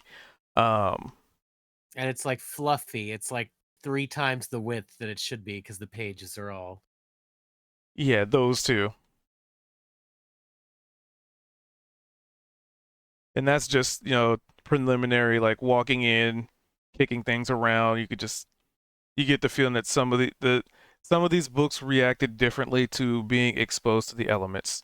And some of the books, you know, spread things to other books too. Like you'd see mold growing on some books that have spread to others in like a whole cluster. You know, this also any kind of environmental and time damage you can think of is apparent in this room.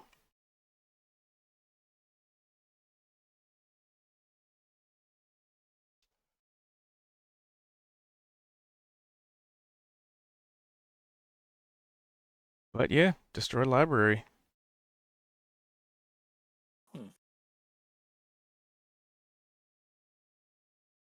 How interesting. I'm gonna hydrate. Where's my beverage?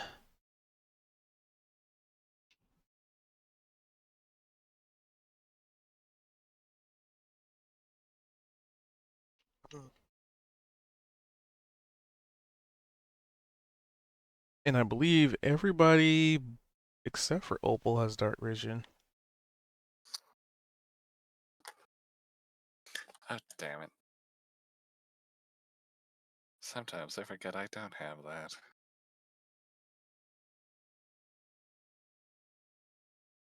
Yeah. Oh, because they don't have the goggles. Nope. All right. So, what do y'all want to do in this old abandoned room of whatever you might be able to find?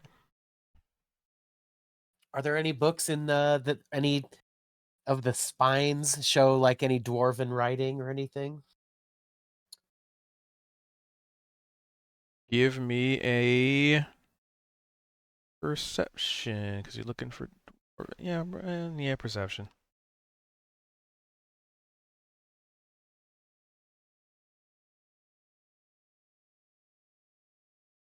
Aha. You can confirm without the benefit of the doubt, or with with you know for sure Uh, that there doesn't seem to be any familiar dwarven writings in here, oh, but you do get an inspiration from a very yes. thorough search of, dwarven ingenuity. Well, it's all drow to me.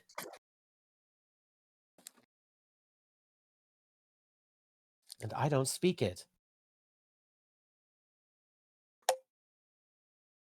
But I would also say with the nat 20 on perception,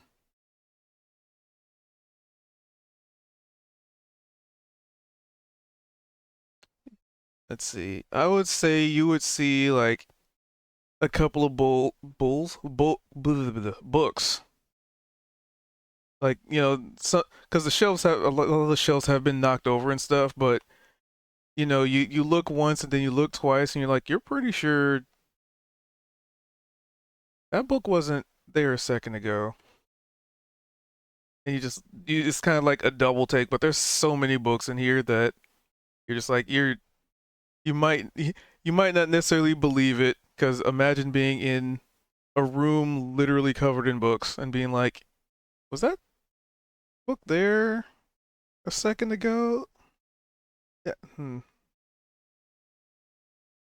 It must just be my imagination. Strange, strange.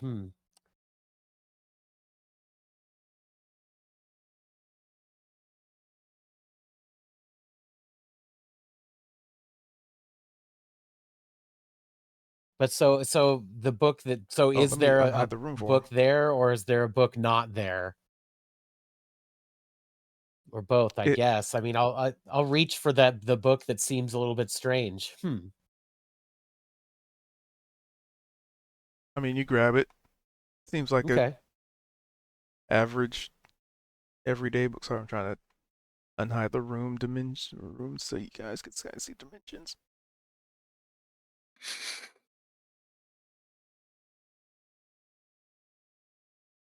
Hmm. Hello, Foundry.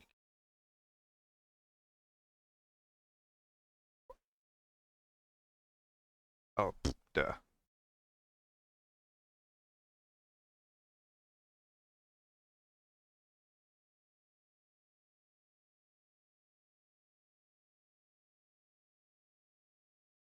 Have them in the room somewhere.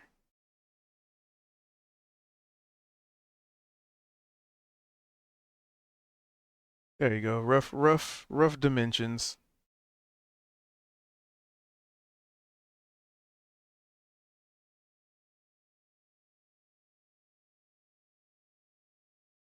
And if people want to doodle little bookshelves and knocked over tables and stuff, enjoy.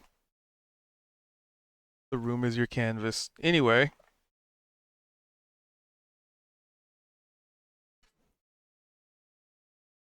but yeah, you grab this book and it seems to be one of the few that haven't really been affected by the pains of time.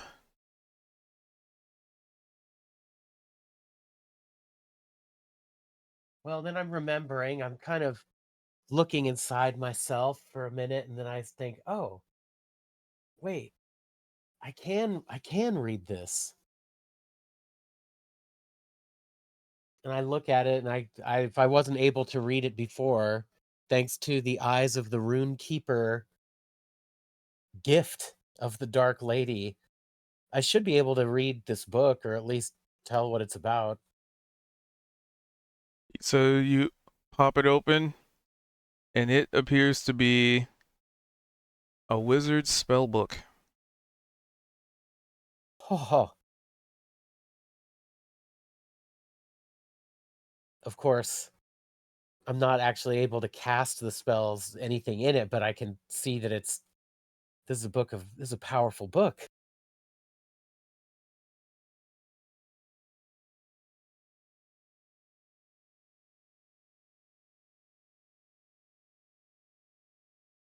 Well, I definitely hang on to it.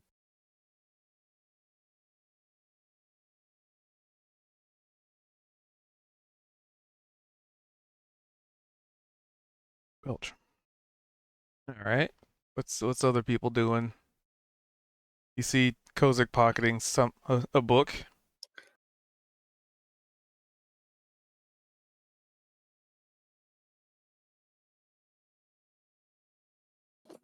Because it gets so much cool stuff. Opal's currently blind in the room. Well, practically. I think probably similar to before. Zed's just walking around, seeing if there's anything that isn't completely destroyed. Potentially any sign of more information of where we are or how to get out of here. Is there maybe So any? you're Sorry, go ahead. looking for a book, or you're looking for? Okay, so because I'm trying to determine if there's going to be a perception or an investigation. I guess I hate that those so Zed's kind of interchangeable. more looking around to see if anything's like piques his interest. But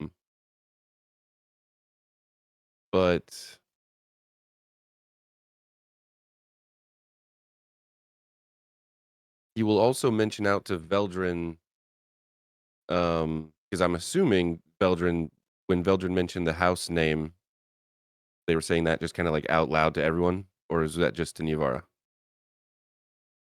I mean, anybody nearby would have heard.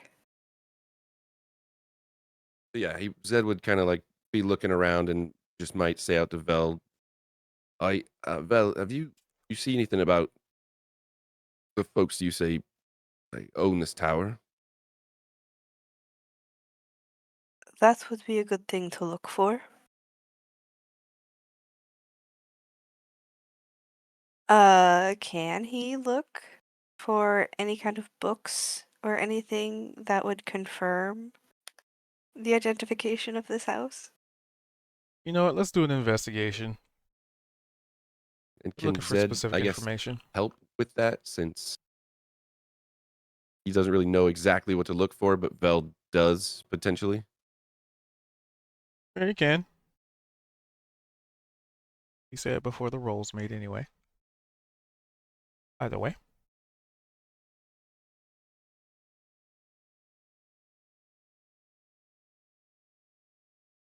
So Veldrin could roll it again. Oh, he can? 8 action. Uh, So with the 12, you were unable to find any further information on account of there being so much lost and destroyed knowledge in here.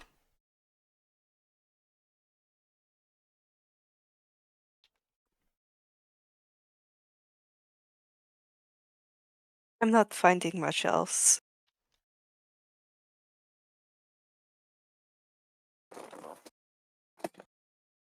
Well, that's a shame. All of these books and nothing worth reading.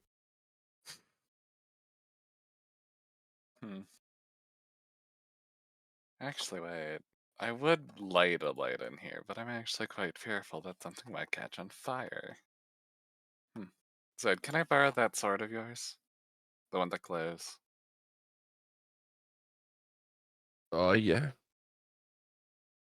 Thanks, boss.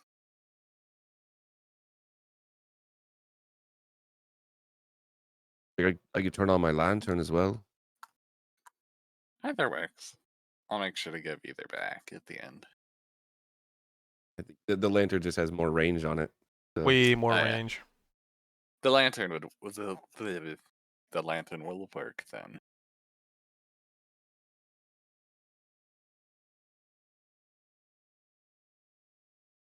Alrighty. And with the help of his lantern, Opal is going to investigate. 4. Any interesting books? Of any kind, really. And 24. And what languages do you know?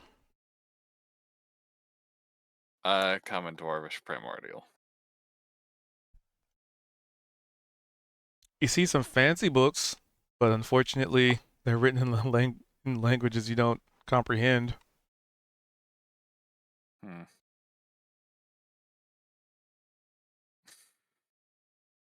Is Apple's bag of holding still chilling?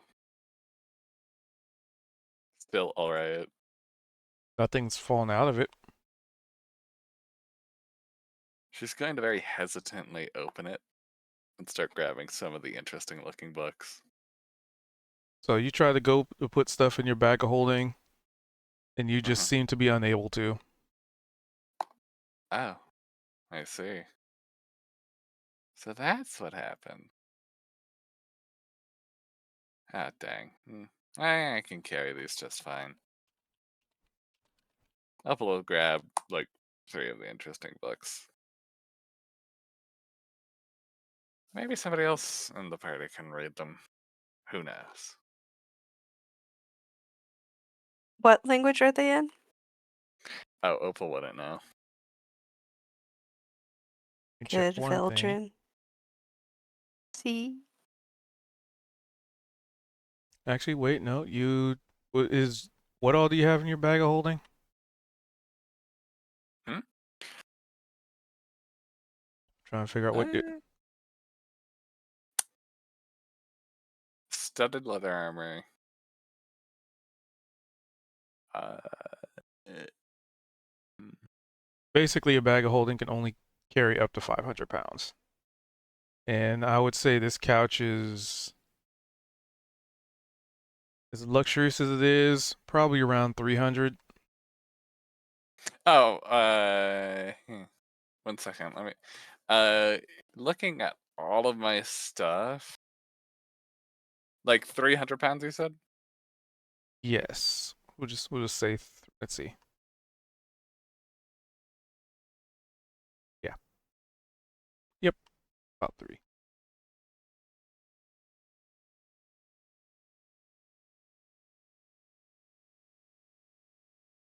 I, in total, have 369-ish pounds in my bag of holding. Counting that.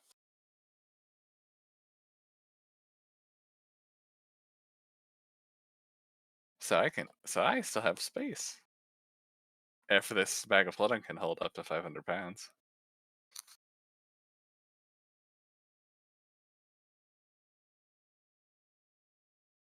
Yep. So my ball. So yes, I'm able to put them into my bag. So yeah, you pocket some books. Sick.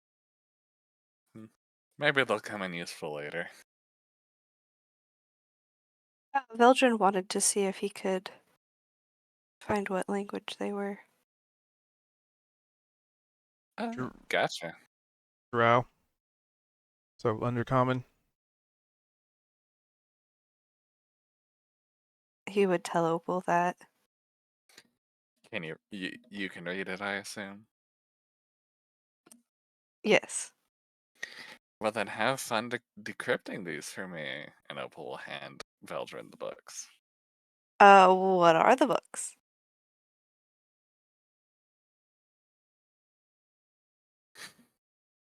Because he can read them. Yep. So they seem to be books written. In, yeah, they'd be books. Books on magic, sound, and well, actually, how long do you spend reading them? Because these are kind of extensive books. But the gist of it, just preliminary perusing through, like chapters or whatever. Yeah, he'd be reading like title and table of contents. Yeah. So basically, it's a book about vibration, sound, and the weave of magic, and theories on how these 3 things could intertwine or how to treat them.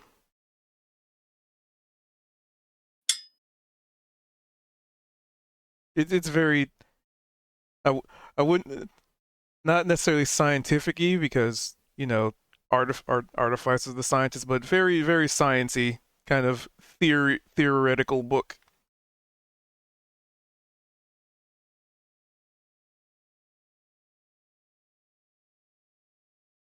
They're kind of sciency.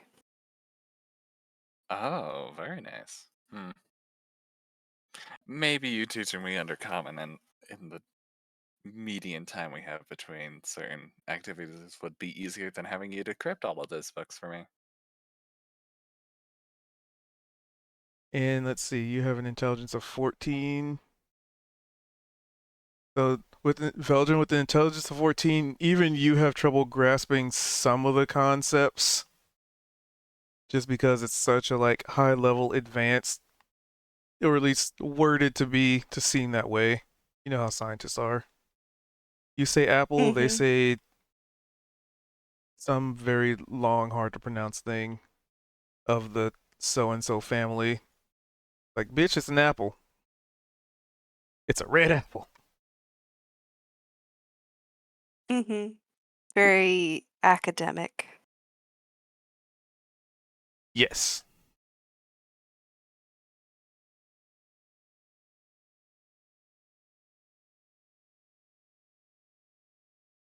Yes.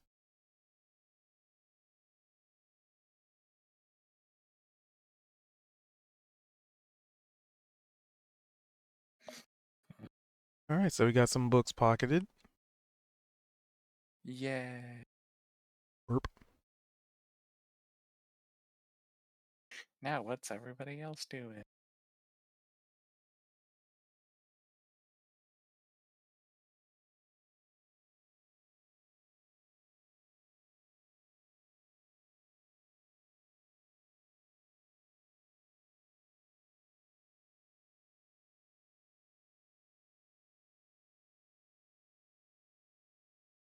Yeah, what is everybody else doing?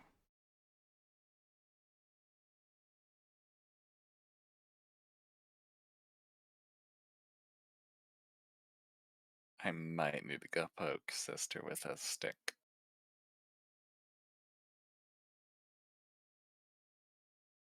I think you might. Just make sure you use the Mhm. dog to flank so you get advantage. Very true. Alright. I'll be right back. Ah.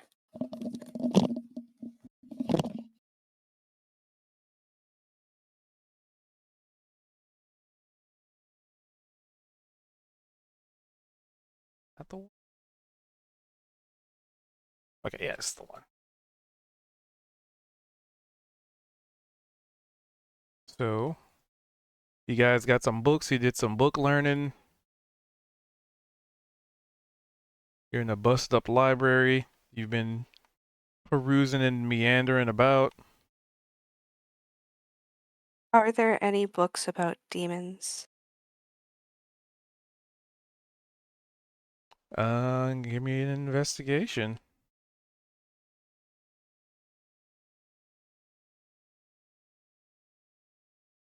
Yeah, there'd be a couple. From a cursory glance, do any of them speak on the demon that we had encountered? That specific one? Nope. But in general, you'd find a book. You'd find some kind of notes or reference to summoning a fiend and bindings. So, like, someone had been using those books to study. Or at least draw some kind of information from, probably. Mm-hmm. Information about, if I'm understanding the implication, to bind a fiend.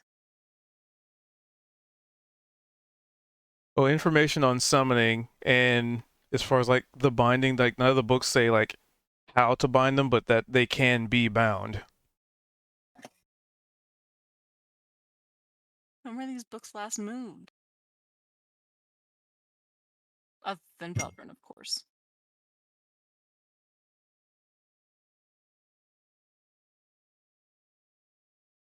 That's a perception check.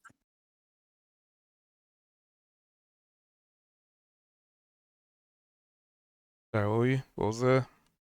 When were they last moved aside from Veldrin? Probably when the tower fell over. Yes, but I'm looking for signs of like, you can still tell like how long it's been since something's been disturbed. The With a dust 15, settled. a long time. Yeah, our wizard has been dead for some time.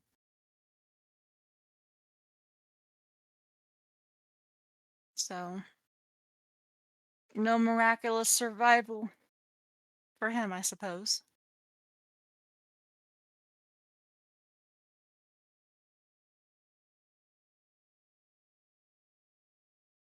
Well, now that you mention it, I did find this.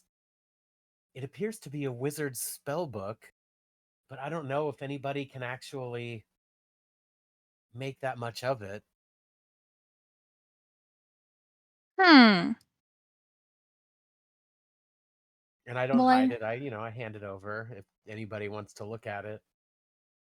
Nevar will open it up. She's not, magic knowledgeable, but she's also not magic unknowledgeable. How advanced I does this feel as wizard though seem to be? we've all come upon our magic talents in kind of non-traditional ways.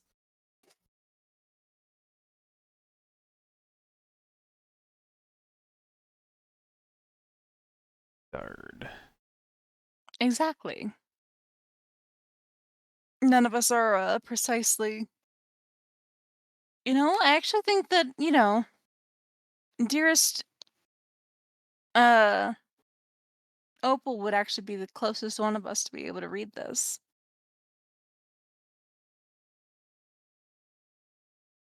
I mean, is it possible that this tome actually belonged to the wizard that built this tower? She's gonna do like a quick little peruse through it, and her intelligence fails her as always.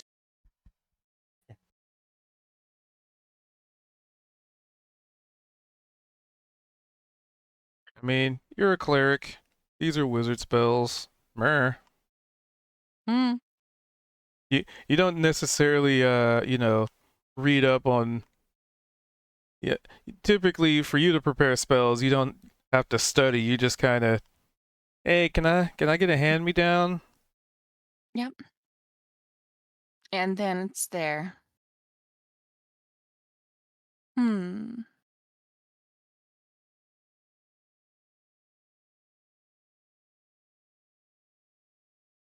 Well, if we keep it with us, maybe when we get to that city and their beautiful libraries, maybe somebody can tell us more about it.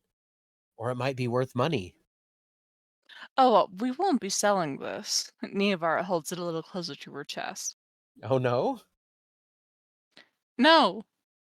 This is important information to my culture. This was someone who mattered.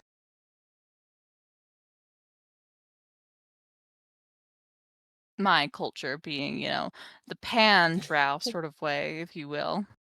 Am I included, do you think, in a pan-drow sense, Veldrin? Well, I'll give it to you for the safekeeping then. Thank you. If we ever happen upon a wizard in our party that requires it, we can, of course, share knowledge because we are not wanting to disallow people from using it. On the other hand, knowledge is sacred. It must be kept. Well, we certainly wouldn't want it to fall into the hands of a nefarious wizard. Huh.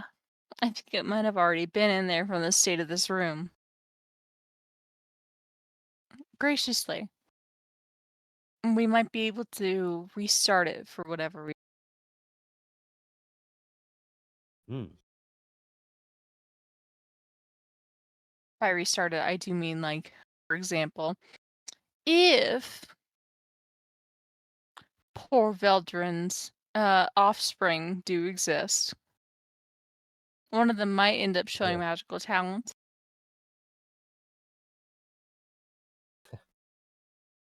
Keep the book far away from them. I don't know. Why?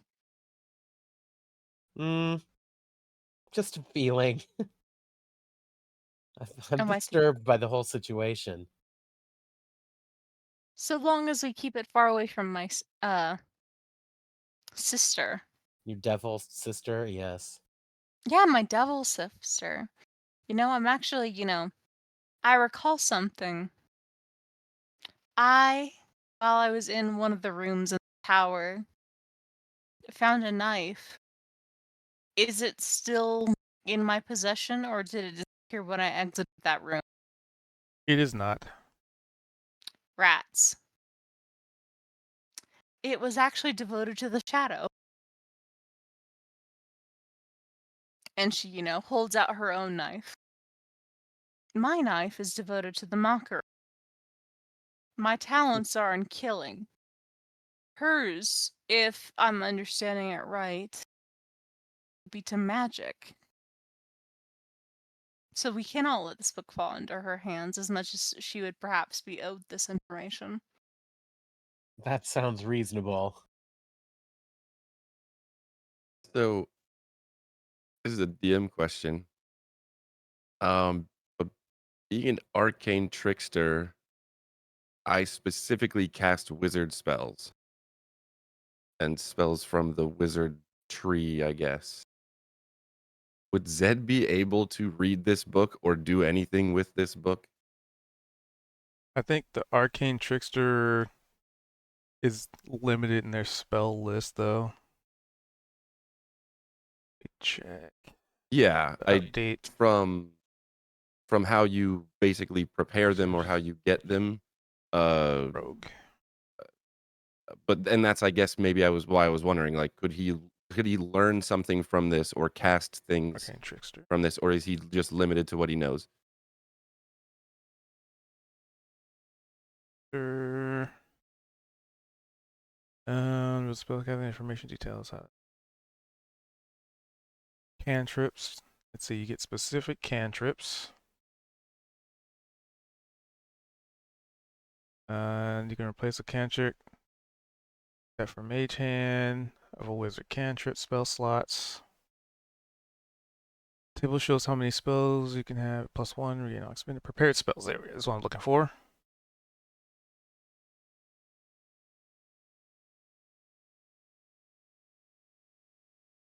It does not appear so.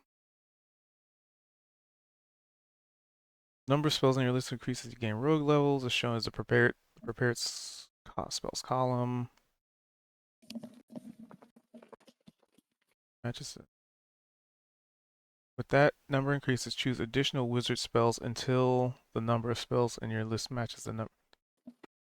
Sorry, I'm reading up on the Arcane Trickster new rule. Yeah. I've got the Chosen spell. spellcasting thing up, and there's a lot there. Let's include wizard spells of level 1. 1 or 2 in any combination. Focus, intelligence.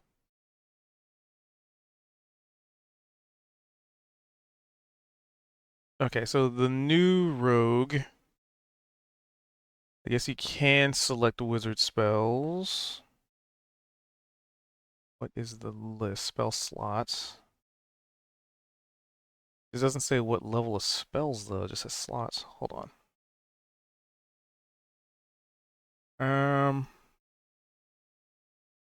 I've got yeah. I've got 6. I got 4 first level spell slots and 2 second level spell slots. Here's, for example, if you're level 7 rogue, your list of prepared spells can include 5 wizard spells of level 1 or 2 in any combination. Okay, so you can only have wizard 1 or 2 spells. Okay.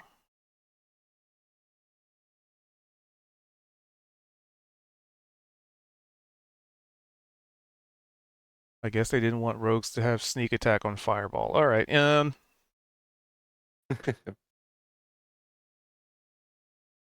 there's wait.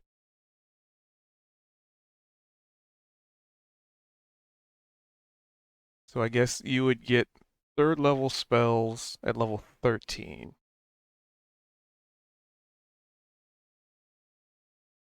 Yeah, so okay. So I'm trying to put 2 and 2 together of how they wrote this.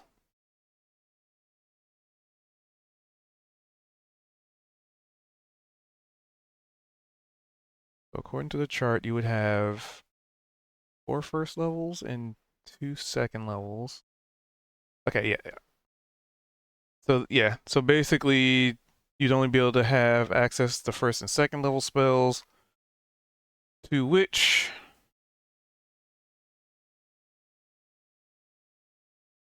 this book does have those, but then spells that go beyond that.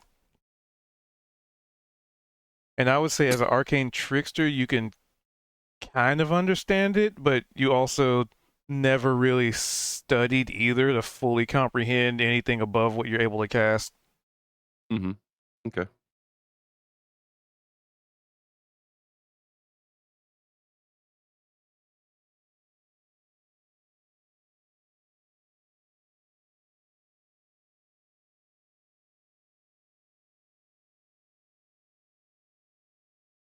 That's a wordy rule now.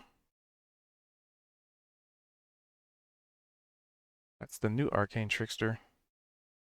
Intelligence, spellcasting focus. Okay. Oh.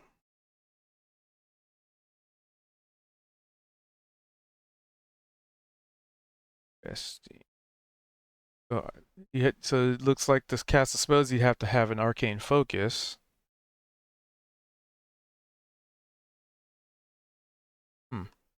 Anyway, arcane focuses usually have to be held in the hand. So what are y'all doing? Are we still in the same room or are we in a new one? Nobody's left this room yet, as far as Okay. I'm aware of.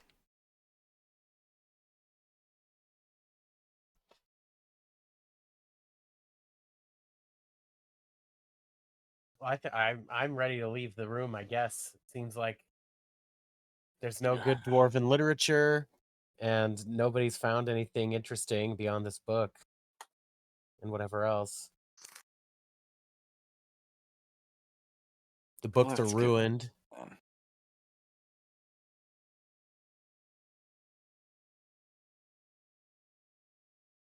on. You did see another door, probably another 30 feet down. Ooh, I had to sneeze. Good thing I muted in time.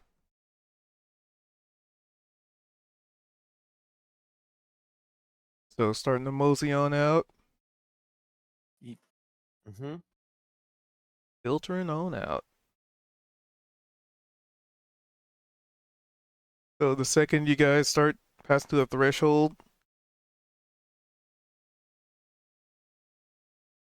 who's the first one out?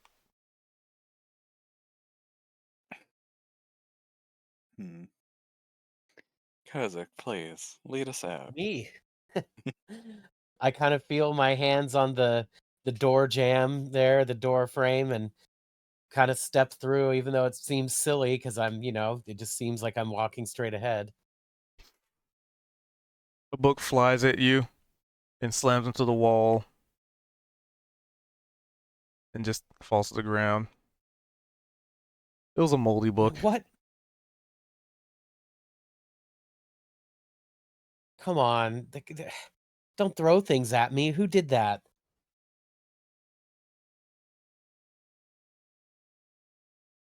Zed's just looking around. Yeah, Joe, come on. I don't throw things at you guys. You don't Well, think that was us? what is the book? It's one of the moldy, like illegible ones. Hmm. I kind of boot it away a little bit. All right. And then I try to leave the room again. Another book gets flung at you. It aptly hits you in the back of the head for a Gah. whopping 1 point of damage. What? Am I actually able to leave the room, or is it like these like interrupt me from doing it, or what? Keeps interrupting you from doing it. Hmm.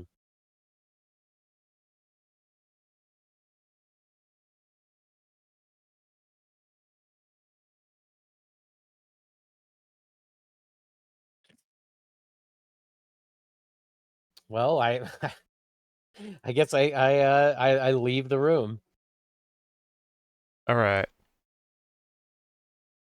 Another book is flung at you but hits the wall. Let me see where these are coming from. The pile. General pile.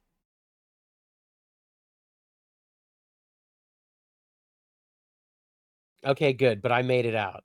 Yep. Because the first time you kind of stopped and talked to people. Well, yes, yeah, because it's so strange. And then so I kind of walk out, and then I guess as I take my step out of the door, I kind of fall flat on my face back in the tower world.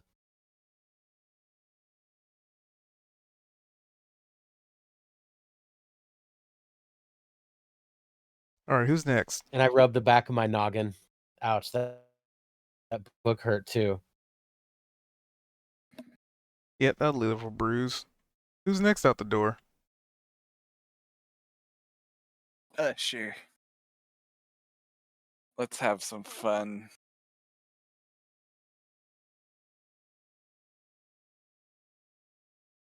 A book is flung at you. It's the wall.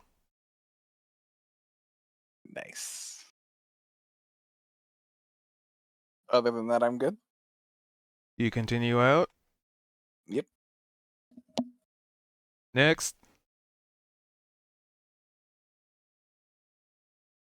Belgian will go out.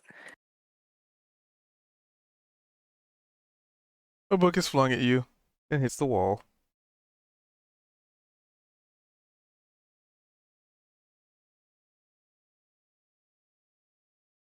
All right, next.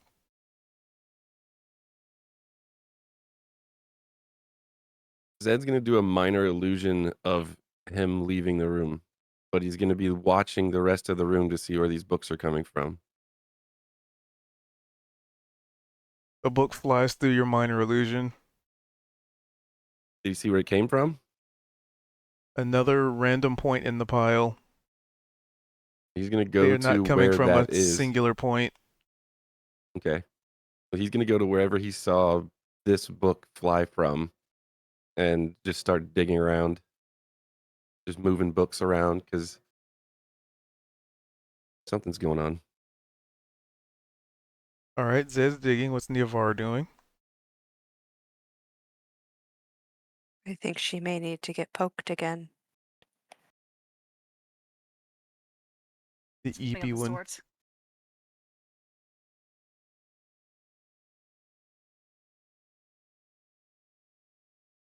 A, B, or B? When I say there was a horrible storm IRL here last night, it kept keeping me up.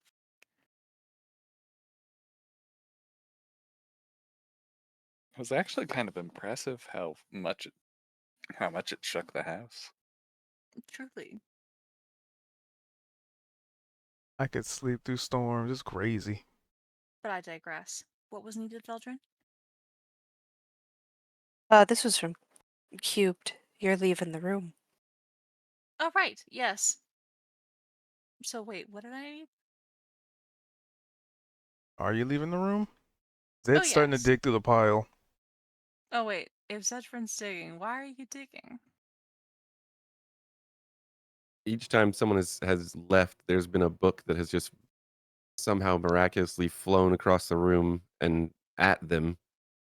And so Zed did a minor illusion of him leaving and watched to see where the books are coming from, and he saw one just fly toward him. So he went over to where that came from, and he's digging through just to see if there's some creature hiding there that's throwing these books. Well, that's clever. I wonder if I could trick the system. Niavara manifests her duplicity.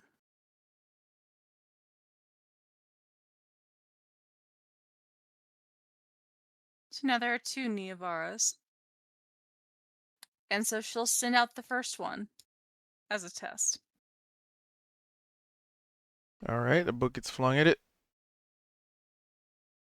It, of course, is not harmed It goes right because through it. it's not there. Now, for the real trick, Niavara focuses upon her energies and swaps place with it. Like, she can just. You can just move in between them. Yep. No book flown. Nope. Now she sends out the duplicity one more time. To cross the threshold. Yep. Entering or exiting? So, and I can't, So because you can swap places with the duplicity, right? So I'm saying she sent the duplicity out. Right? She then took its place. Like she just swapped their places. Outside of the room. Exactly. So the duplicity is now back inside the room. And she's having the duplicity leave one more time. The book gets flung at it. Hits the wall. Any luck, Zedrin? Yes, he's like, are these books just coming from? I guess can Zed insight check to see if this just seems like inanimate objects flying for no reason, or if there's something behind it? Yeah, give me an insight.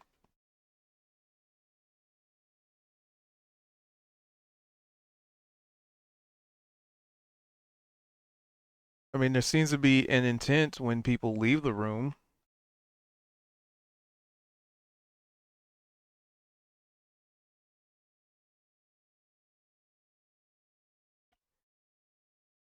Yeah, it's a What if tough it's a call. ghost? Insight.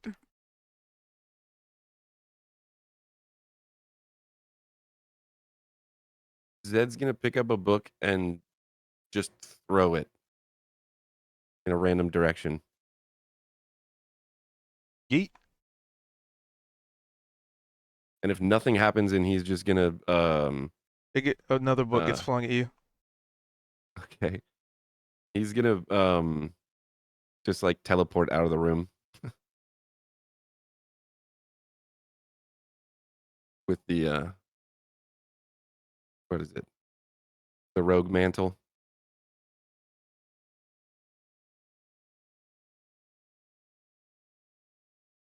And a Alrighty. magical exit probably doesn't trigger it.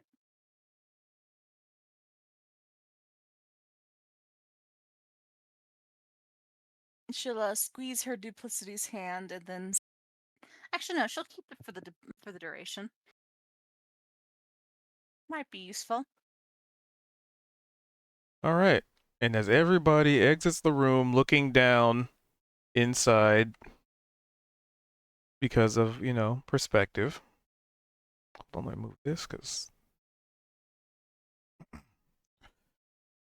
you would see books just start to fling themselves all over the room.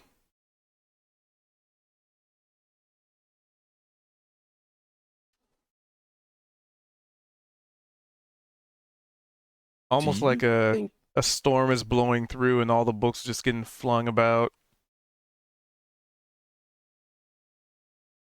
until it's just basically just like a tornado of pages and tomes and books just all over the place, and it's almost like an active wind tunnel.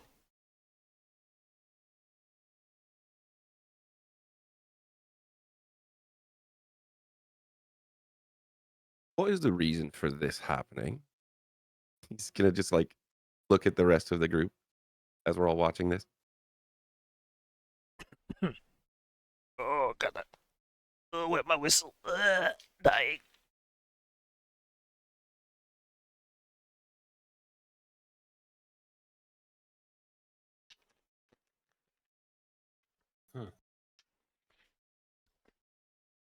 Your question is greeted with awkward silence. Everyone's just stunned. If Zed steps back into the room, what happens? I don't know. Does Zed step back into the room? Yeah, like watching all this and seeing everything, he'll kind of wait for a moment and he'll kind of like pull his coat up a little bit just to kind of maybe brace himself. And he'll step back in just to see what happens. All right, dexterity saving throw, please. All right. As there is a lot of debris flying around right now. Yeah. And inspiration. And Who doesn't have one? I got one from the long rest. Veldrin doesn't have one. Go for it.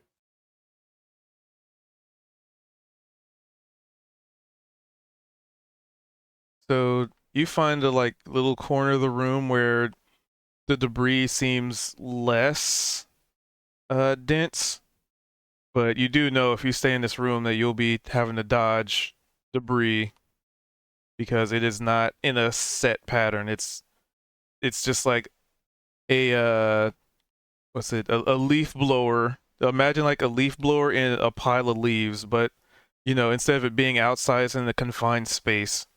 So it's a lot of stuff flying around in here very quickly, very chaotically, bouncing off of walls, and some of the books just like shredding themselves just from the sheer force of the wind.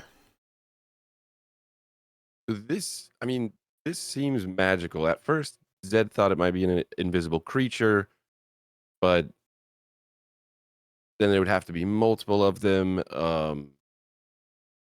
And now it just seems like this is something magical. Is there a way that I already did an insight check. Could I Arcana to find anything out about this?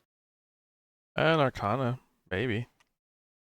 Ooh, depends on the roll.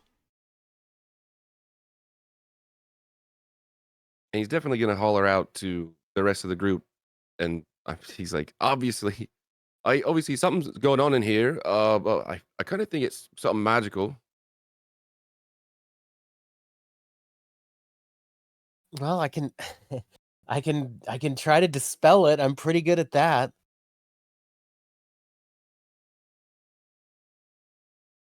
So with the 21, you believe that in some way, shape, or form, disturbing / collecting, maybe having something to do with the books that you've taken, maybe activated something. Maybe not necessarily a trap as much as it is, because if somebody wanted you to die from it, then why would it just be the books getting picked up and thrown about? No. There's some other intent, and referencing to that insight of 15 and this information, it's probably a matter of somebody not wanting, like somebody more willing to let knowledge get destroyed than stolen. Yeah, that makes sense. And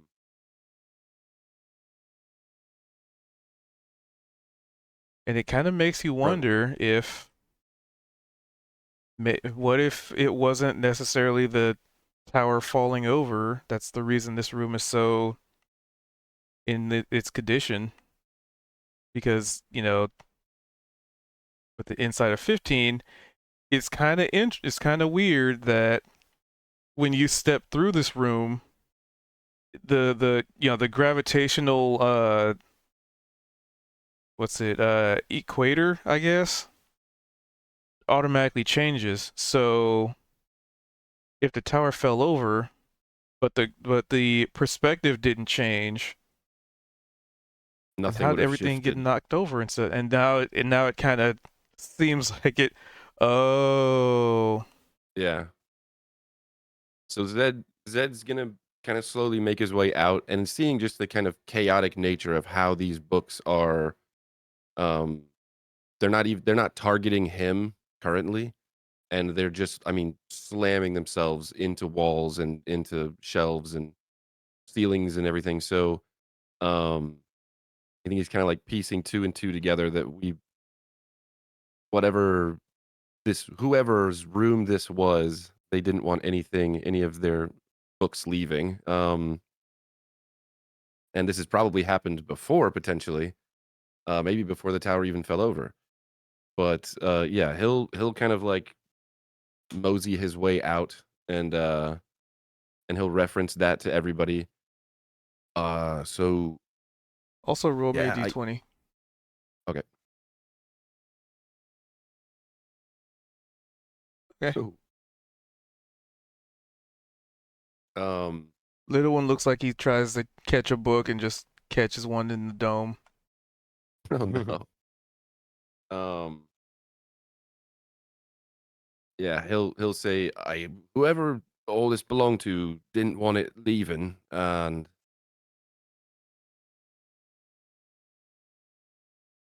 You mean that wizard spell book? that or anything else that we got seems. What else came out of the room? Opal also got some books. Oh, yes.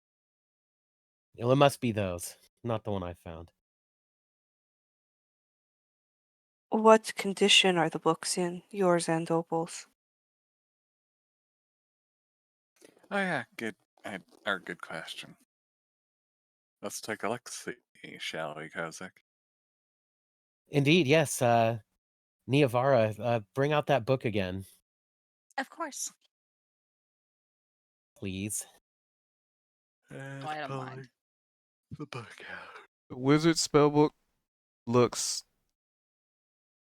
pretty much untouched.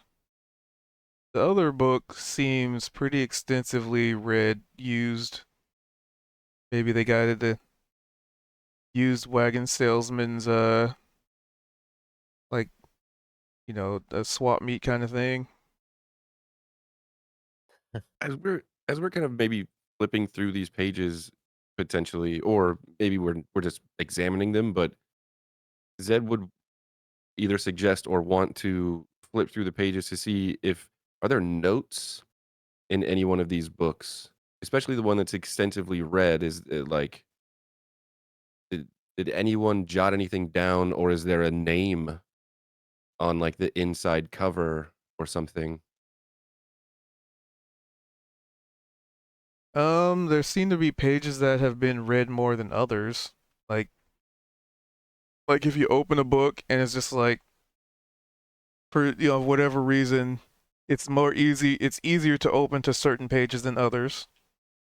For those of us in society that still read books, I guess. But like the spine was cracked. Yeah, it's like there's a crease or something. Mm-hmm. Yeah, like when you put a book down, it just seems to default open to like page 13 or like page 40, and you just know those are the pages that you kept that book open very often or read extensively. And as far as that goes, there's not like sticky notes or anything, but those particular pages in the book seem to be in regards to what is your intelligence? 14? You can comprehend a good bit of it. essentially the same thing that Veldrin ascertained. Things about vibration, the similarities between vibration and the arcane weave of magic, and theories on how to manipulate it and control it. Stuff that seems very scientific and theoretical and somewhat out there. And then it kind of trails into more academically focused tone of writing.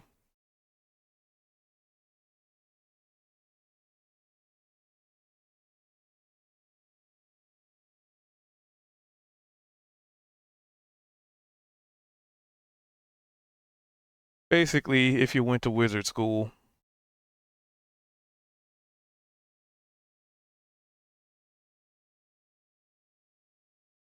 And there weren't none of these books are like flying out of the room either, right? Nope. They're just around in the room. Okay.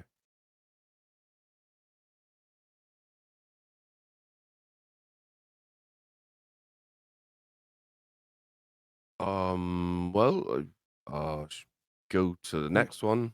Not really sure what to do about this. I think we leave this room behind.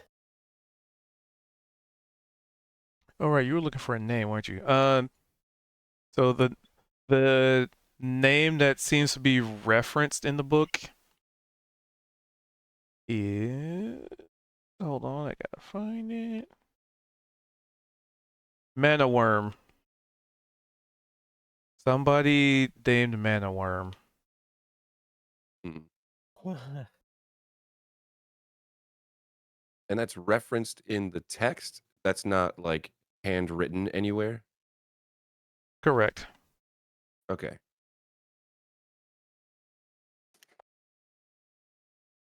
I guess I was hoping for like if you go to the library, on the inside cover you have like a little checkout sleeve type of deal. Like, who was the last Yeah, person that right. checked out this book? 500 years ago. Right. Yeah, I mean, you'd also imagine if you own the library, you I probably know, would need right? to put your name in the books. Got What? writing your name in all your books, yeah. There are some vain people out there, though. I don't know. Especially wizards, right? Fucking wizards. Yeah, that's why you went diet wizard. Yeah. Wizard light. Um. Yeah, I guess Zed would kind of, on Kozik's suggestion as well of just leaving this room behind, he'd probably start heading toward the next door. Maybe when this tower finally crumbles, whatever magic is in that room will also dissipate. But until then, I don't want anything more to do with it.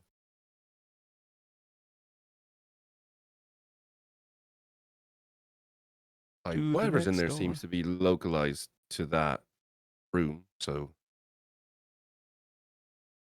May some other traveler deal with that situation while we move on.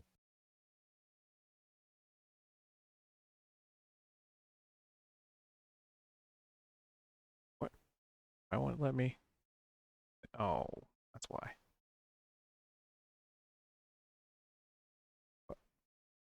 Go onward to the next room. yeah, I believe To so. the next room. Yeah, that's what I want to do. All right. Well, luckily, for the most part, know the layout in a sense, but this time you don't have to worry about sledding downstairs or monkey barring your way down.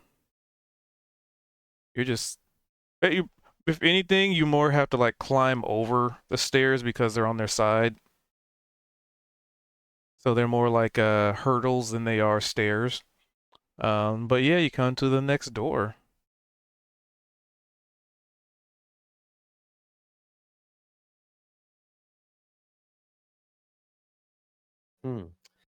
Well, is it locked?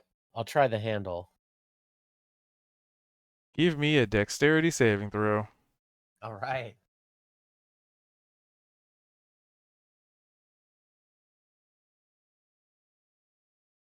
Where are we here? I want that. Boom. Very agile. Another nat 20. Another one.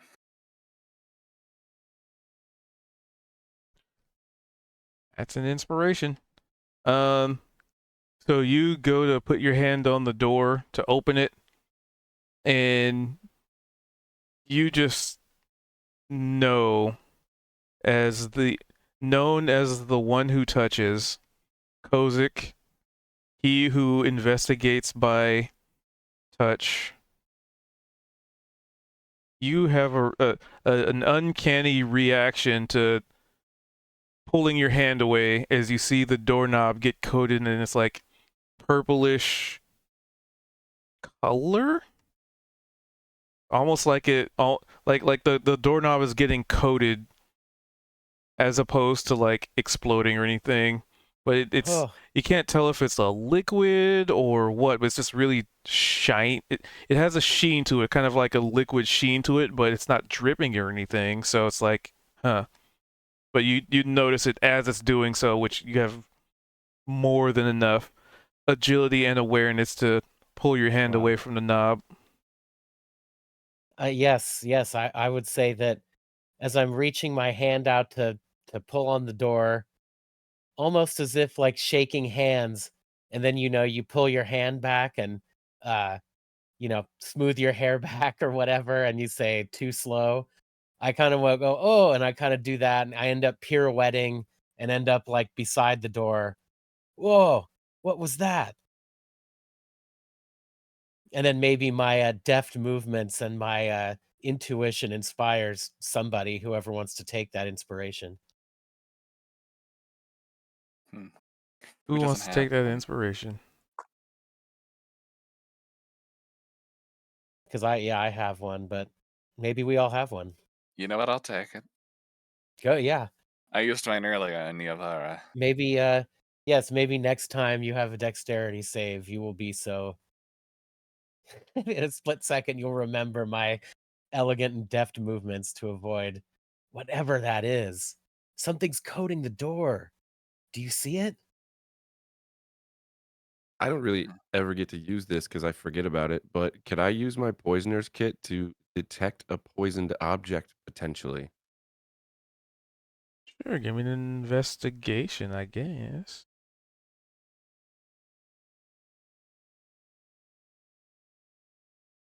Wait, let's see. It's intelligence based. Let me check. It says The intelligence, investigation's but then intelligence. I click it and it says ability modifier is wisdom. I can just switch it, I guess.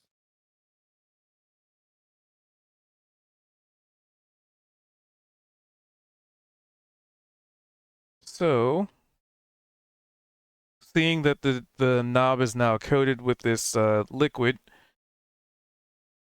you would, let's see, with the poisoner's kit, you take some time, maybe carefully scoop some, scoop some, let's see, detect a poison object. That's vague. Anyway, yeah, this is definitely a poison. Does the poisoner's kit tell you what kind, though? That's the only description that I have. Maybe you have like a small scalpel or something, some long, thin metal instrument, and you take a delicate scraping and put it into a little vial that has a tiny cork, and it changes color or something. Yeah, it starts to fizz or bubble. It's like, yeah, we don't want to touch that. Yeah, throw that sample away. That's, ugh.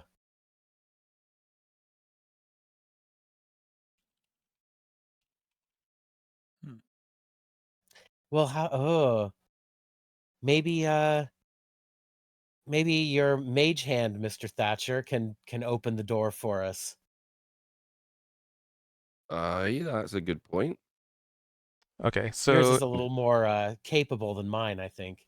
if you wanted to identify what type of poison it is, that is going to be,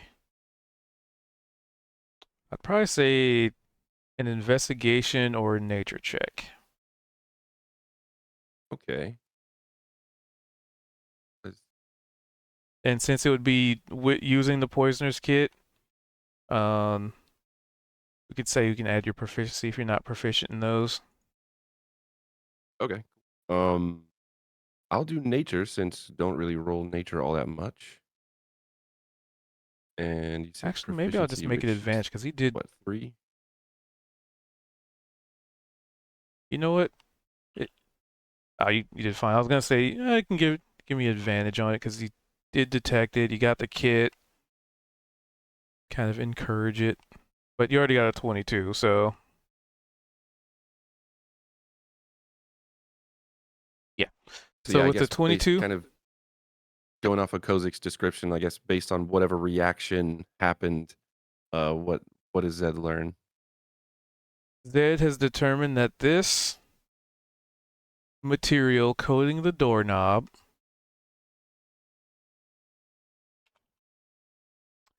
would be considered drow poison.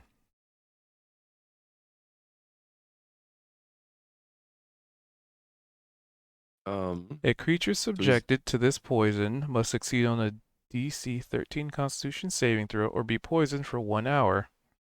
If the saving throw fails by 5 or more, the creature also falls unconscious while poisoned in this way. The creature wakes up if it takes damage, or if another creature takes an action to shake it awake.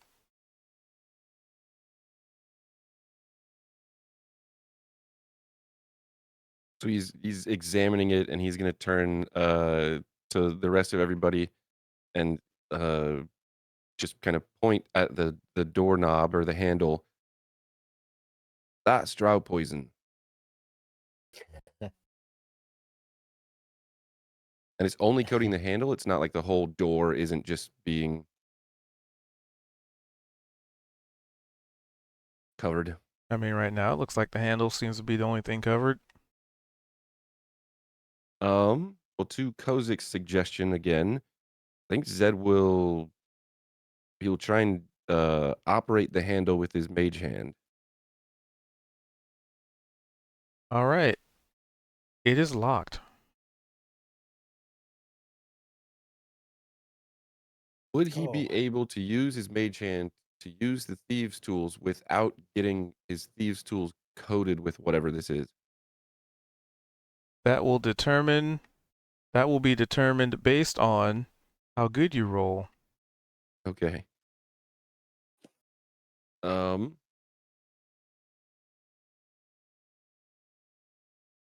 see here. Yeah, so he's gonna attempt it.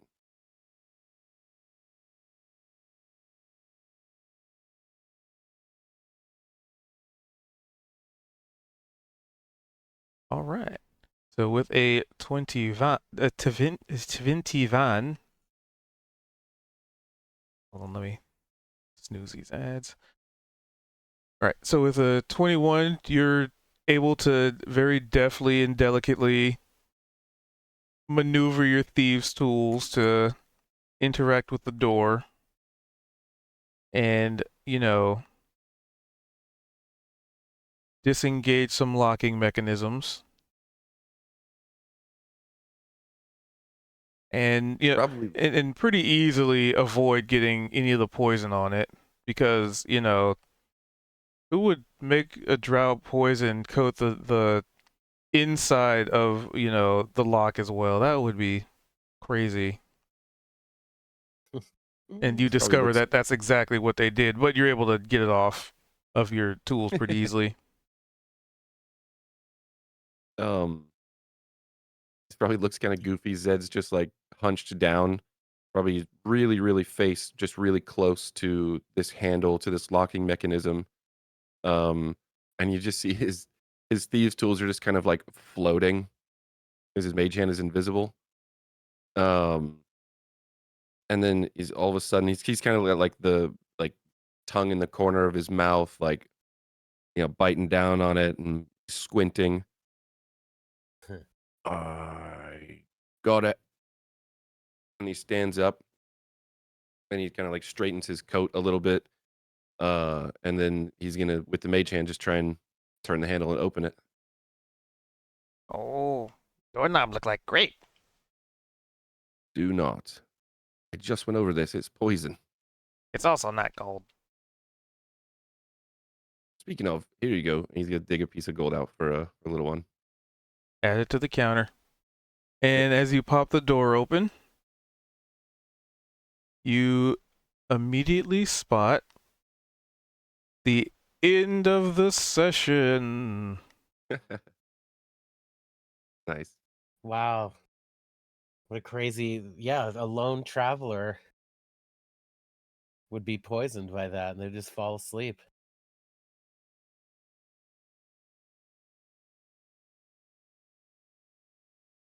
Potentially This hour's falling asleep. wild.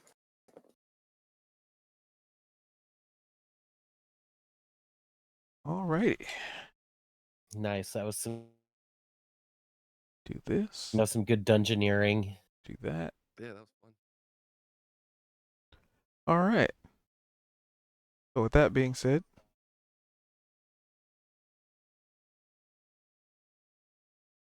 elevated hand slap boons. But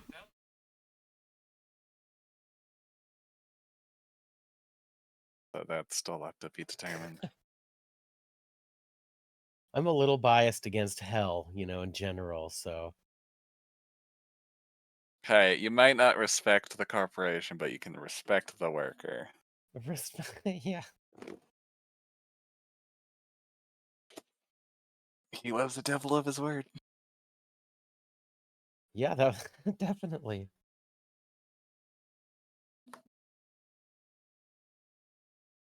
Yeah, that was fun. All right. So with that, I'm gonna wrap up there. Thank you guys for watching. Thanks for hanging out. Later. Yeah, thanks for watching. Thanks for hanging out. Appreciate you. So tomorrow we'll hopefully be back at it at 5:30 Pacific. We kind of started late today, but that's okay. It happens. Yeah. So for those of you on the Ubles Toobles, we do this over on Twitch, twitch.tv/cube222.